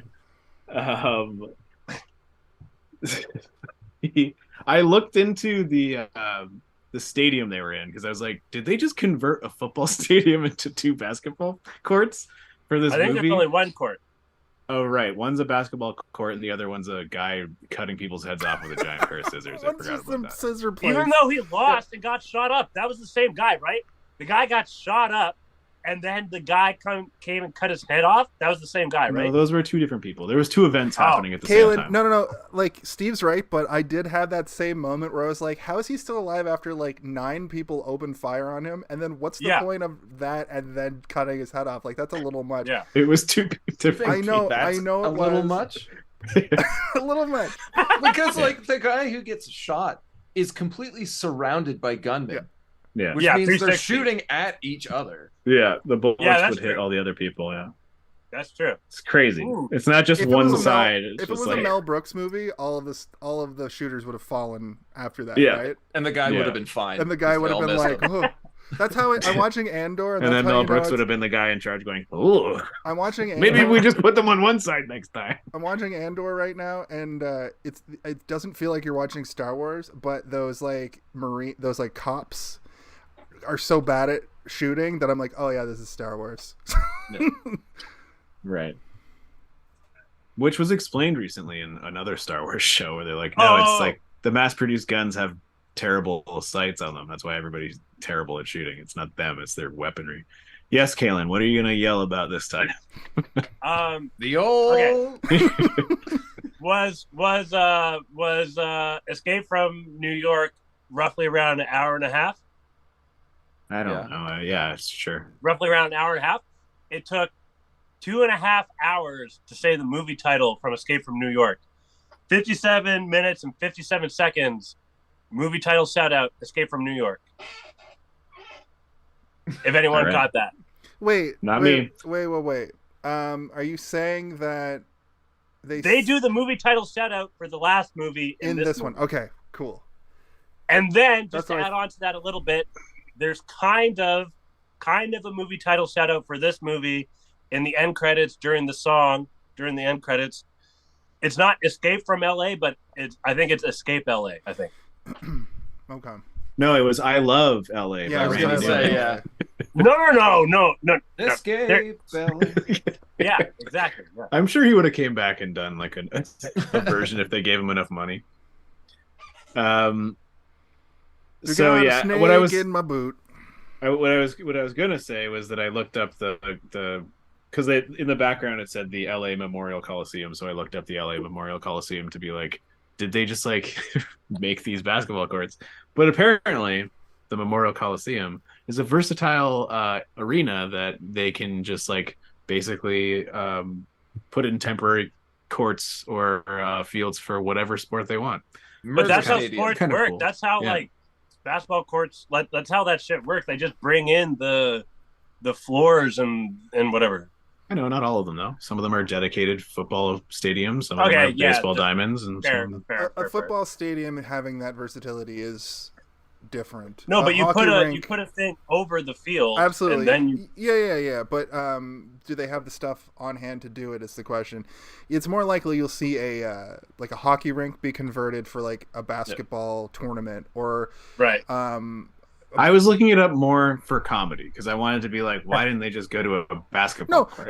Let's talk about this because it's underwater. It got sunk or whatever. Yeah. Another funny moment that I liked is when he takes the car and they drive down the alley and there's like a bum who's like heating his hands on a big pile of shit that he's burning in the middle of the alley.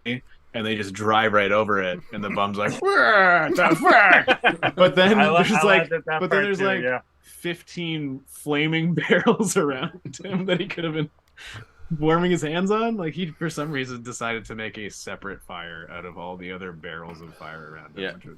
I got a shrug moment and shuffle towards another one. All right. Gotta go to my backup barrel, I suppose. For Pam Grier's character, Hershey. Did they edit her voice, or did they have? Yeah. Yes. Okay. Have you ever heard her speak before? That's not what she sounds like. Well, I was gonna say no, but like I mean, like the inflection and everything kind of sounded like her, but with editing. But then I wasn't sure if they just muted her and had someone dub it. No, yeah, it's her, but they modified it in post to deepen her voice, which I thought was kind of stupid, but there's a lot of stupid shit in this movie, but I thought it was stupid for a more specific reason. Because, you know, we live in a time now where, like, trans representation in film has either become, like, film studios patting themselves on the back for doing it, or people doing it as a joke, or it just being integrated seamlessly. And I watched a movie recently called Wendell and Wild where they integrate a trans character so seamlessly that I bet a transphobe would watch that movie and not even realize that a character is trans, kind of thing, unless you're like picking up on context clues or really paying attention. I actually was surprised at how much Pam Grier's character was not a punchline.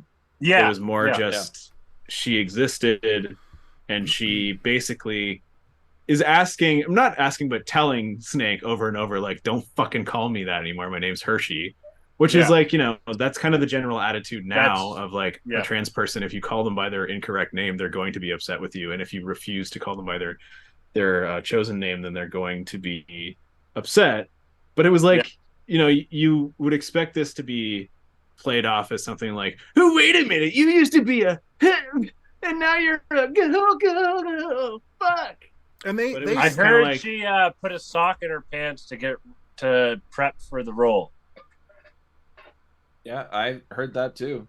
And they do almost go into that territory that we don't like when he reaches up. Well, the voice does that. Yeah. The voice does, but he reaches up the dress and pulls out a gun and But exactly. First you're like, oh, he's going to see if he has it, like a penis or her or them or whatever. That's the joke, and like, but it's not really a super offensive. But it's joke. not an offensive joke, and that's what's important. Yeah. I thought that was well done, and I wasn't focused on the trans element of it because they did it so well. I was more focused on what I realized is I think that the exploits of Snake Plissken would work well as like an animated series where they just all the things they talk about in the two movies where they reference other like the bank heist that's cut from the movie, him and Brain, the shit that they did together, the shit Siberia. that like all of that stuff would be cool as like a little like Netflix, maybe even Adult Swim 10-minute episodes format would be cool. They already have the stories written from the comic books, right? Oh, there's comics. Yeah, there are comics that cover the. Yo, do you own any of them? I don't actually. I have a question. What's a blueback? It's like $5. It's probably valid money, whereas greenbacks are no longer valid money. Oh, so like Future kind of money. like U.S. money has lost its It's worth nothing. dominancy or whatever. Yeah, like credits. The way that they talk about credits in sci-fi. The credits are the new money. Yeah. Rations in Star Trek. Republic credits are no good here. Bitcoin. Yo, can I get a piece of pizza? I'll give you all my Bitcoin. Don't do that. That's so much money. Well, now it is. Do not pay. But yeah, that I would like to see what a blueback looks like. Yeah. Is it just blue? Whose face like a is on blue it? dollar bill? Whose face you guys think's on it? President Ben Parker. Buzz Ooh, Lightyear. Good call. President Ben It's all Parker. fictional heroes, like John Wayne's character from Genghis Khan. The Rock. Wait, the gang is. No. Wow. That's too. No. 96. Okay. Who's big in 96? Oh. Harrison Ford. Tommy Lee Jones. Yeah. Val I can Kilmer. see Tommy Lee Jones on a blue back. Val Kilmer. Sean Connery. Tom Hanks.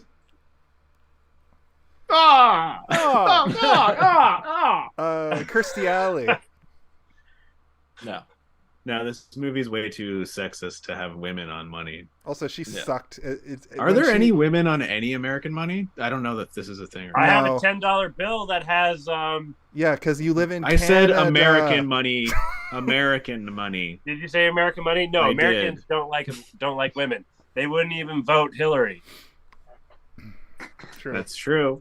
Yep. That's true, That's Kaylin. true. Right about I know that. They wouldn't even Sometimes do I it. say true things.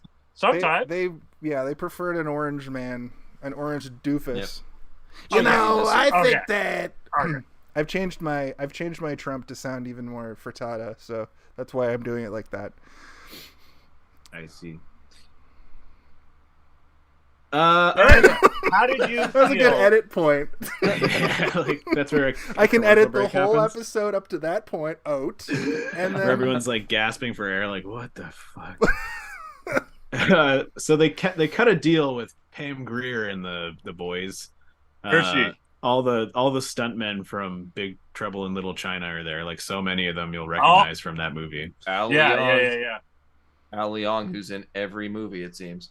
Yeah, is that the guy with like the long hair and like the bald on top? Yeah, Yeah. he's We- in so we've much talked stuff. about him on the show before, Steve, because you've mentioned that you always notice that dude in like Because he's so noticeable. Like he's got such a distinct and He specific has look. one of that- these. Well, he has Face? a bald top of his head with super long hair and like crazy goat. Like he's a very noticeable person. I'm He has a months very away from distinct that look. look, so Months. Give yourself more credit than that. 1 year. Are you And also then being he's- an accomplished martial artist Getting into the pictures. Yes. and torturer? Doesn't he torture somebody in Lethal Weapon? Isn't that him? Yeah. Yeah. Yeah, that is that guy. Yeah. God, what a good movie. I wish I watched Lethal Weapon today instead. Yep. Yeah. Jason's now like, I have decided I hate this movie. No, dude, like I like this movie, but in like a hyper millennial ironic dumb Yeah, I also got a way. lot Okay. of this movie conflicted and confused with Omega Man in my What head. the fuck is How that? dare you? Well, just Omega Man's wonderful. I know, but just visually, like I What's because Omega Man? What is the it? hoods and stuff, right? It's that episode of Treehouse of Horror where Homer goes into the claymation world, isn't it? Yeah. Yes, Jason. That's We will allow I feel you like Omega. to he's believe being this. sarcastic. No, being it's racist. Omega Man, and I. But also, do you that's the know- wrong Treehouse. Is that the episode. wrong tree? Okay. Yeah. Kaylin, do you know I Am Legend? Oh yeah, no, Omega Yeah. Man is the I Am Yeah. Legend. It's movie. the Yeah, second film version of I Am Legend. The first Right. one we actually covered on BS Bargain Bin. It was The Last Man on Earth with Vincent Price. Right. Then they remade it as the Omega Man, and then there was another one, I Am Omega, and then I Am Legend with Will Smith. Yeah. And it And gets then worse and worse. there's a new one coming out called I Am Lego Man. Yeah. Yo, the Lego movies were great. What are you Okay. talking about? There's one Lego movie. I didn't say anything there's about two the Lego movies, movies, Alan. Kaylin. And Lego It's Batman. Chill is the like technically fuck out. canon. I am Lego Man in a facetious way. I was making a joke on the words. The words Omega and Lego and Legend combined sounded like Hey, Lego Man. Lego my I would ego. watch that though. I am Lego Man. Hey, did you guys put butter on your Egos? Yes. I never knew about that until I hung out with my Mississauga family friends. I'm like, yo, put some butter on that and then put the syrup. It's so much Right. softer and delicious. Respectfully, Kaylin, stop this now. Stop this. Stop this. I almost Okay. I almost kept it going, so thank you for I interjecting. am Ego Man. Omega Man. So yeah, we're kind of we've gone through most of the plot. Like, there's not too much to cover. There's a few parts we kind of leapt over. Steve Buscemi's betrayal of everybody. He just keeps betraying everybody. I'm playing both sides, so no matter who wins, I come out on top. He's Max. Well, he's from playing- that he's one playing Give a episode. little bit of an applause to Steve Buscemi. Just a Yeah, little he's bit. great. Yeah. He's playing his own side. That's his side, is that he's going to win and he just doesn't want to die. So whoever has a gun pointed at him is his friend in that moment. Yeah, exactly. Yeah. I kind of wish that he got out, but also the fact that he didn't get out sort of left that door open if they ever did make a third one, that he could come back in some Yo, capacity. escapers. Ghost to Mars. Or wait, yeah, Ghost to Mars. He could come back as like either the Is he same in sort of Ghost to Mars? character, or he could be a new warlord. Imagine Steve Buscemi is like some crazy warlord. That'd be great. Like a frantic, doesn't know, like he was like, it was just like dropped in his lap. It was like, oh, Or he's like connected to a supercomputer, like they somehow harvested computer technology and like made it. they brought him back to life, and he's like some skeleton robot man. Like, hey, it's me, guys. Who wants some maps to the stars? you know He what I already heard of looks someone like, doing? though. He was playing chess against someone, but at the same time, he was also playing chess against a computer, and then he was making his moves, what the computer was making their moves. That sounds like cheating. Yeah. It is I cheating, think that's but also Where did this diabolical. come from? Yeah, what the fuck But are you also talking about? diabolical. Yeah. Oh, Before I forget, I just want to mention the fact that another funny thing that the lady his lady companion does right when he meets her, she's like, "Why don't you come and stay with me overnight? Why don't you? I've got a place we I can just stay." broke up with my boyfriend. I just broke up with my boyfriend. me and my boyfriend, we just broke up. And by that I mean he said got eaten by some crazy gang of teenagers who are cannibals now. I said out loud at the screen, "Bro, he considers it. You see in his face that he considers it." You can see it in his eye. And I say out loud, "Bro, you got 6 hours, dude." Because Jason, I thought they were gonna do a sexy scene. No, he gives her a gun and gets the fuck No, out. he's like, 'cause "Here's this he's gun. not an idiot. Bye." Yeah. yeah, they totally they don't do any kind of gratuitous acts. There's no gore in this movie. There's no. There's some shoot ups. There's not a lot of swearing either. I think this is a PG-13, right? It's It must pretty be. sanitized. Yeah. It's not Jason, the sidebar. Can I write my own review to oppose your Avatar review on our page? Yes, Thank you.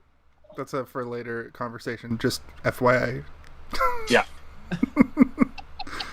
Let's get back to the regular bar. Okay, I got another one. The old toxin is just the regular flu trick. Right. We're not quite there yet, but yeah, okay. We'll skip through the end. It's a kind of a boring ass fight, right? No, That- you're right. that We're last not part. there yet. Batman What do you mean? Batman Forever, the fire retardant awesomeness. We're still at Pam Grier. Pam Grier. Okay. We didn't really get. Okay, my bad. Go ahead. She agrees to help them and take down Quato or whatever the fuck his name is. Cuervo. Yo, Total Recall. Save that for the next month. Quaid. Snake. Your mind. So I really wish they dropped that voice, to be honest. Like, it's fine terrible. in the first couple of moments, like we get it. Like, she used to be a man, okay. But just Pam Grier is such an amazing actor, and like she's one of the hottest people who ever lived on planet Earth. And it's like it feels hotter than Ava Adams. Kaylin, I said one of. I didn't say the. Stop. And Stop also, this nonsense. That's a different category. Also, like you see Pam Grier on screen, and you just want her to be in the movie more. Yeah. Yes. Yeah. I felt like she got downplayed. totally wasted. Which is an unfortunate fact of the movie we're going to be talking about next week as well. Like, she kind of gets underutilized in that as well. She's in Ghosts? She's in Ghosts of Mars as well, yeah. I didn't know that. Is she Hershey? No, she does not return as Hershey in Mars. Okay. On Mars. She returns as Mars Bar.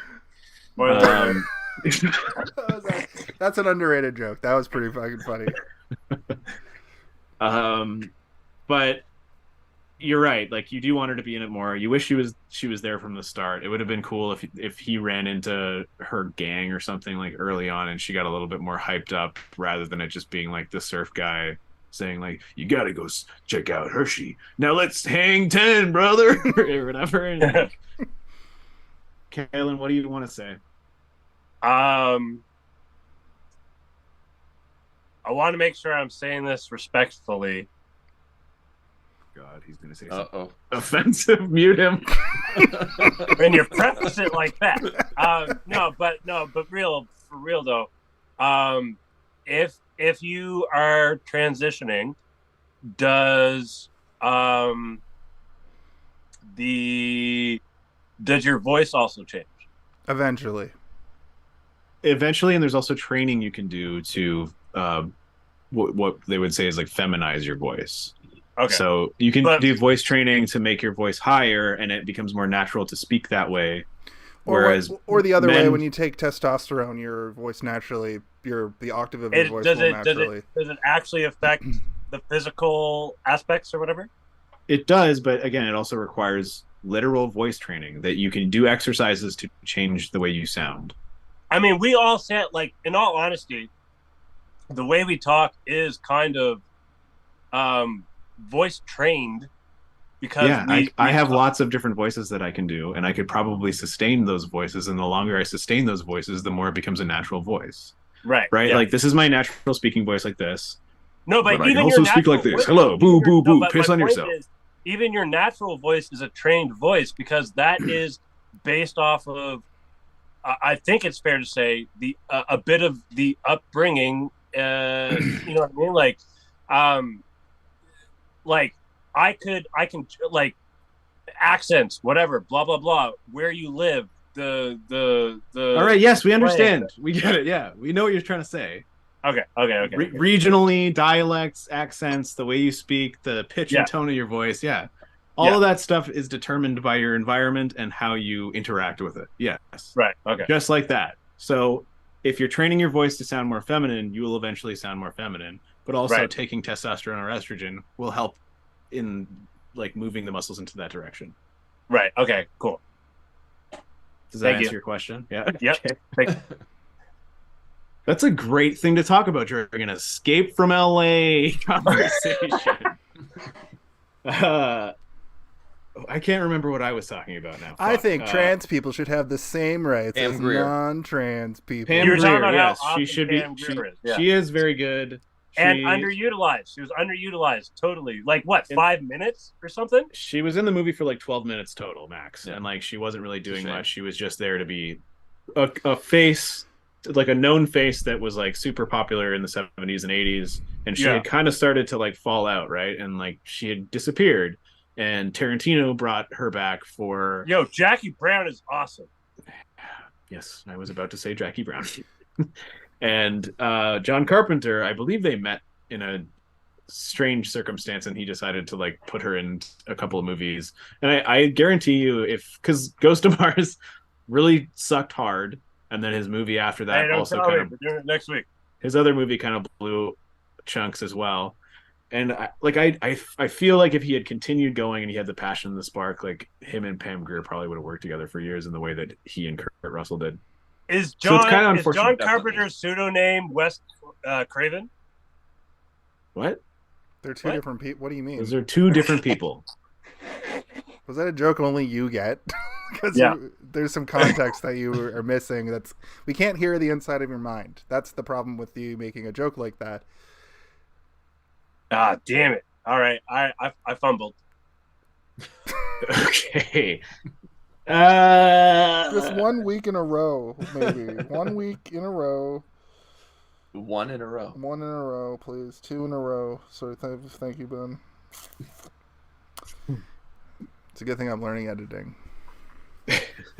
So anyway, now they get some hang gliders, and they fly across the whole city to the Chinese theater? I can't remember where they're at. It's the Happy Kingdom something. The Happy Kingdom something. Something like that. It also fuck looked is a that? lot. It looked a lot like the sets in the first movie. Is something that I noticed about this that I was really interested in. Well, the first movie didn't have a lot of sets though. It was a lot of location stuff. Yeah. Was this recycled from the first movie? This was something I was going to ask. Do you guys know? I don't. What, like the so. ideas? The ideas definitely, but the sets, no, I don't think so. Okay.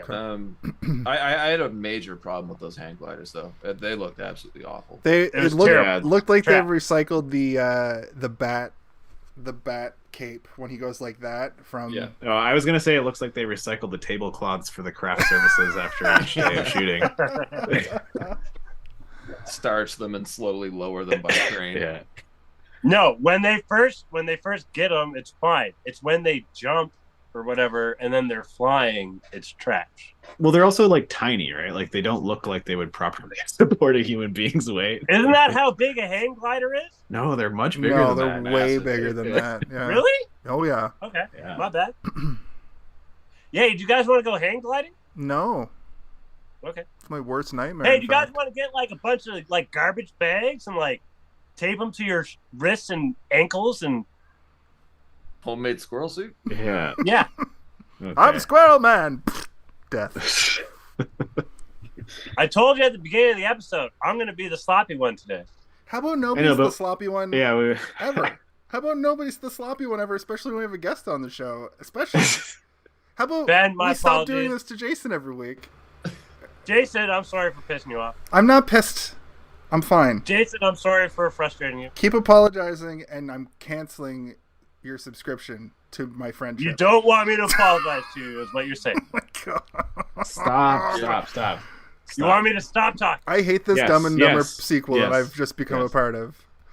The flaming bum was funny. Pam Grier was good, but also her voice was bad. How many people could they put on bluebacks? Ugh. Oh, Tiny discs. Here's something I Remember? wanted to bring up. I get excited for tiny discs. Tiny we already discs talked about this. Were funny. I liked the Aftershocks plot armor a little bit as a dumb thing. Every time that Snake was in a sticky situation, a tremor would happen, and then he'd be fine. It happens multiple times in the movie, specifically when there's a lot of Deus Ex Machina happening in this movie, and he's trying to get away from Eddie, and he's trying to get away from the president's do you remember daughter. when he shoots the dart into Bruce Campbell's head, and then Bruce Campbell slips. just like and falls and like cuts the ropes? So you're like, oh, okay. Conveniently cuts his ropes. No, he planned all of that out. Snake is such a master. He didn't know he was going to cut his ropes. Oh, he absolutely did. Snake is such a master planner. He purposely got himself caught so he could just prove that he could do that. Yeah. He has a computer inside of underneath his eye patch, and it's like a Terminator readout. What, like and it Matrix? tells him what's gonna, and it's the What is script. it, Enzo Matrix? No, it's the script of the movie that's playing, and he reads what's gonna happen next, and he knows what to do. That'd be a fun I action wrote movie, the actually. script. This is what's going to I'm sorry. Go ahead, Jason. You guys are so much closer to your cams. I said what I said. I said what I said. Oh God. My notes are gone. Carjack Malone was the name of Right, Carjack Malone is the name that he keeps using, but Hershey is the name that she prefers. Do you guys find it rude that he did not use the correct name? I found it rude. Yeah, I thought that was a. It's just ignorance. Yo, give Yeah. it one. I give one. I didn't know, but after that, when they correct you and you still do it, that's rude. Absolutely, yeah.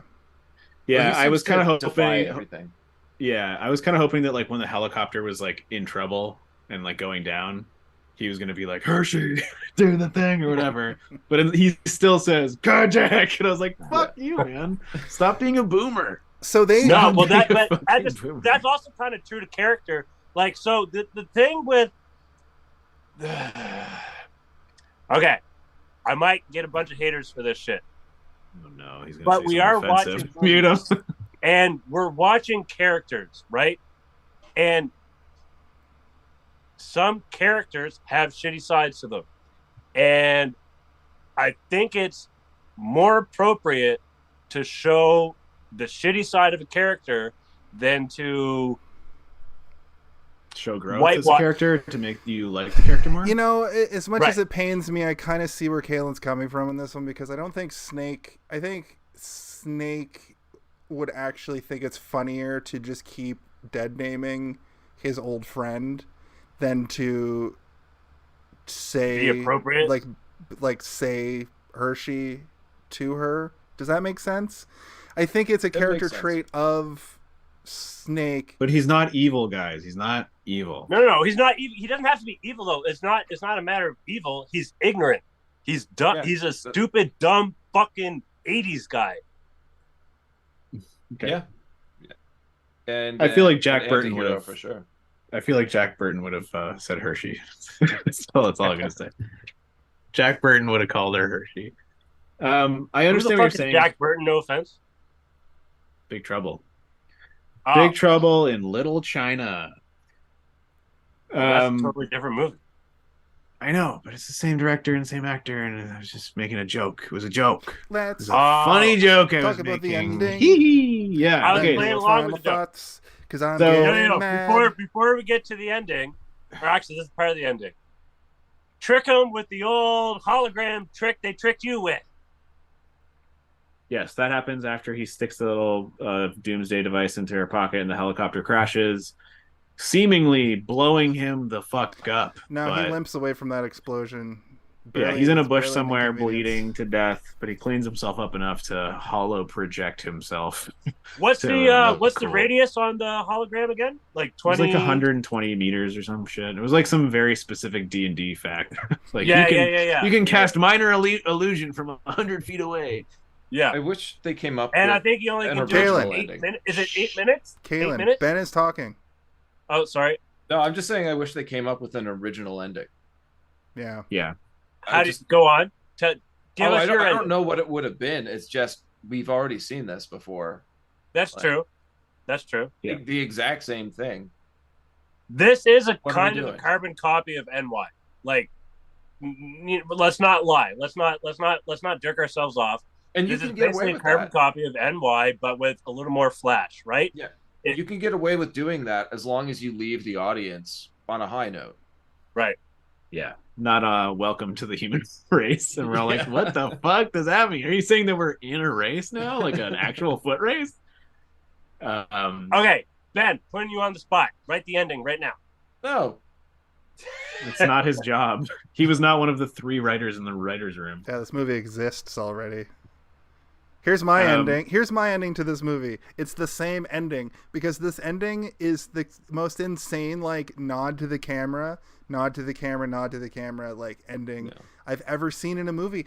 Like he comes out of it, he does the switcheroo with the device, right? Yeah, the movie like purports that like you have to believe that Snake Plissken knew he was going to crash, knew that they were going to catch him. he put the fake device into her pocket, keeping the real device because he knew that they would catch her, convince her to run to the forest.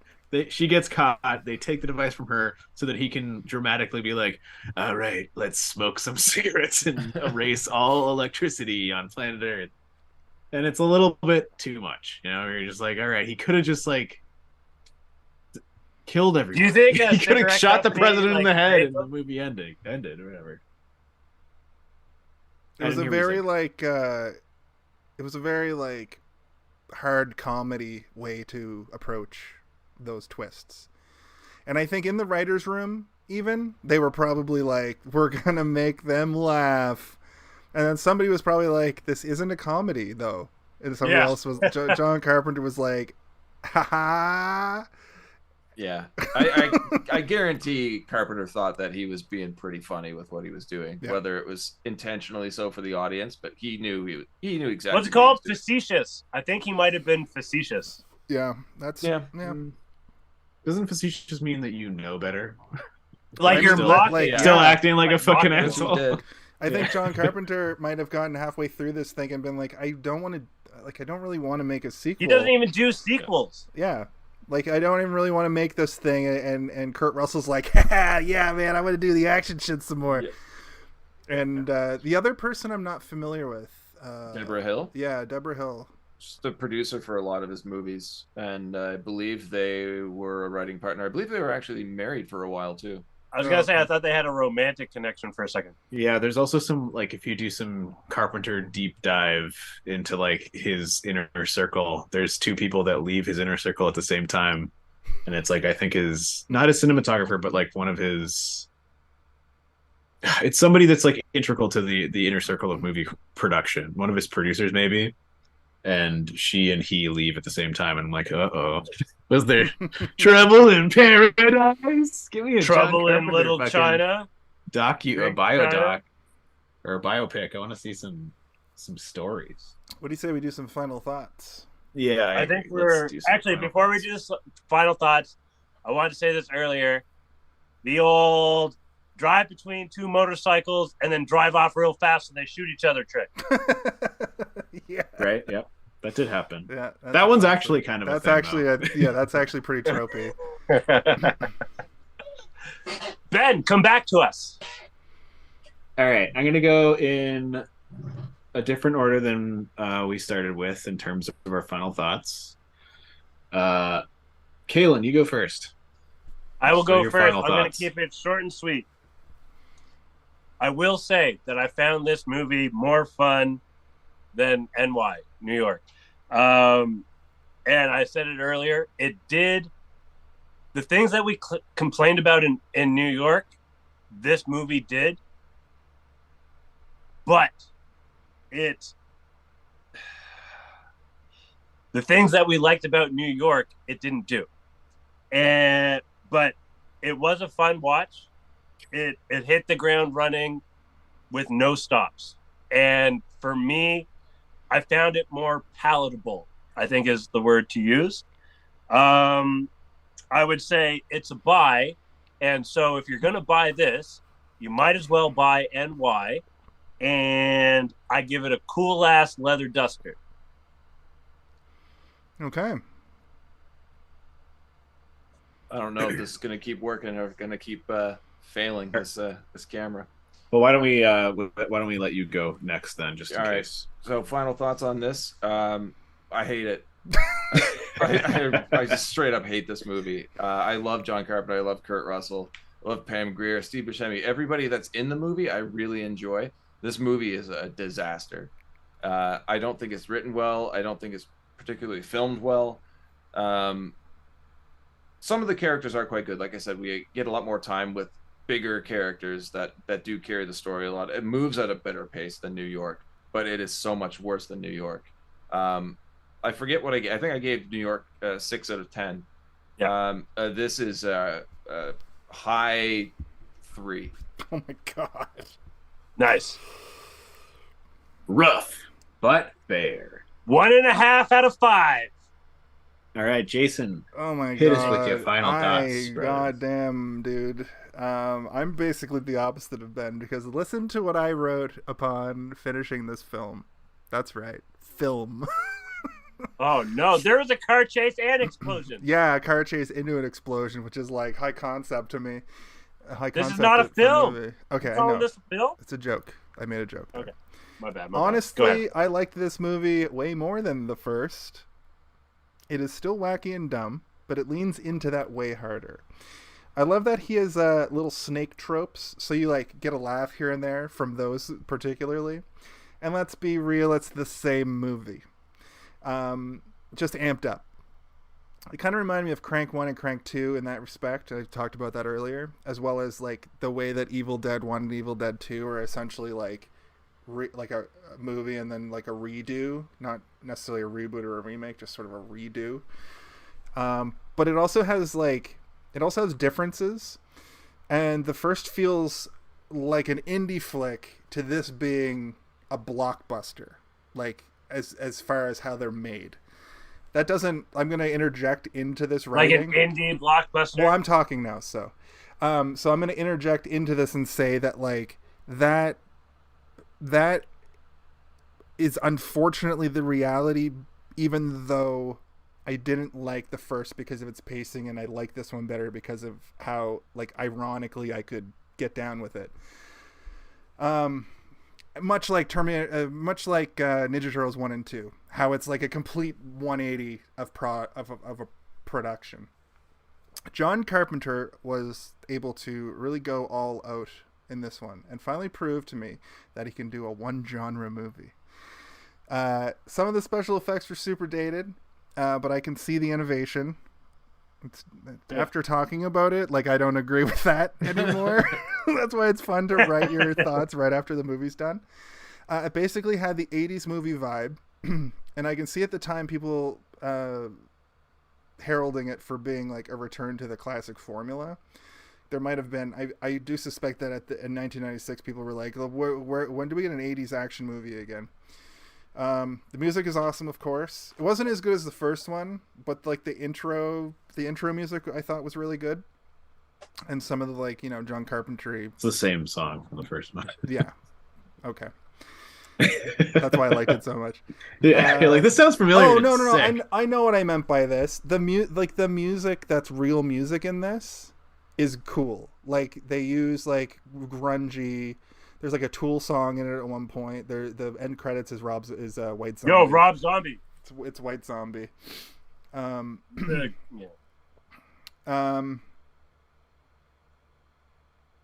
I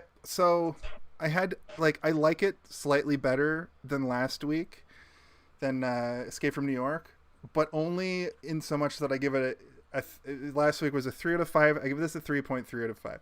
But I have to remind everybody that when I rate movies, it's how I feel. I'm not trying to say one is better than the other, like objectively. I'm saying it's my own view, right? I like this movie better than Escape from New York, and I'm sorry that that's just the way it is. I have to believe you. I give this movie a knockdown, drag-out final battle climax that goes into 3 immediate double bluffs, ending with a cigarette. A true allegory for sex. Gross. We're not allowed to swear, and sex is a swear word in my book. We had 10 minutes where we couldn't swear. And I know, I was just joking. Yo, did we hit our goal? We didn't. No, swear? we said I said not. Fuck like 30 seconds later. I don't think I did. Can I say one more thing before we continue with final thoughts? Yeah. Yes. Sorry, I'll make this really short. What sums up this movie for me is that they go to the trouble of showing Snake wearing his costume from New York. Yeah. Throwback right away, like this is our old Snake Plissken, and then they give him a completely different Cobra tattoo. So it's like, why go to the trouble of reminding us of one film when you're just going to change another character element here? Minor to some, but like that's what it is to me. Like it reminded me of something I really enjoyed and then gave me something similar that just wasn't as good. Did he have shin pads in New York? That's one thing that stuck His out boots, to me. he had high boots with like shin guards. Okay. Sorry about that. That's No, you absolutely don't. fine. You stuff your storage in a sack, Ben. I'm just That's looking at fair enough. pictures from the first one to see if he's wearing knee pads. Shin pads. Is He's he wearing got knee he's pads? got knee-high boots or whatever. Specifically shin pads. So for me, I think that this movie is dumb fun, and I completely understand the opinion that the first one is better in terms of filmmaking, writing, execution, pacing. The pacing's not great in the first one, but the pacing is also too much in this one. It doesn't let you breathe at all. You're not able to take things in and appreciate stuff. And like I said throughout our discussion, I think that a couple of the elements in this movie are so good that if you were to just hyper focus on those and you could tell an entire story within just those little creative tidbits, it probably would have been a better time. I think that it knew what it wanted to do, but it just really didn't have the ability to do it, right? Like, too many writers, too many ideas, not enough budget for what they really wanted to accomplish. But it does shine in certain moments. And, you know, we went through our list of positives, and I do think that those are improvements from the first movie. And if, like you said, Ben, if they could take sort of the ability to improve the first movie in the way that we wanted in those small areas, you know, things like lighting and, you know, having a populated area that's not just only psychopaths trying to kill each other, and like have a little bit more world building, which is one thing that I think this movie sort of accomplished more so than the first one. To me, the first one just seemed like, you know, a bunch of people fighting over territory constantly and consistently, whereas this seemed like an actual world that around every corner there would be something just as weird as the plastic surgery addicts / like zombies who need to steal your legs or else their legs will melt or whatever the fuck the story was happening there. I don't know how Peter Fonda and Jane Fonda are related, because Peter Fonda looks like a melting candle and Jane Fonda is like one of the most beautiful people who ever existed. I think probably that XY chromosome. I think Pam Grier got done dirty. She should have been brought in earlier. She should have been part of the show instead of just a poster name kind of thing, like somebody to put on the billing to bring in people that otherwise might not have seen this movie.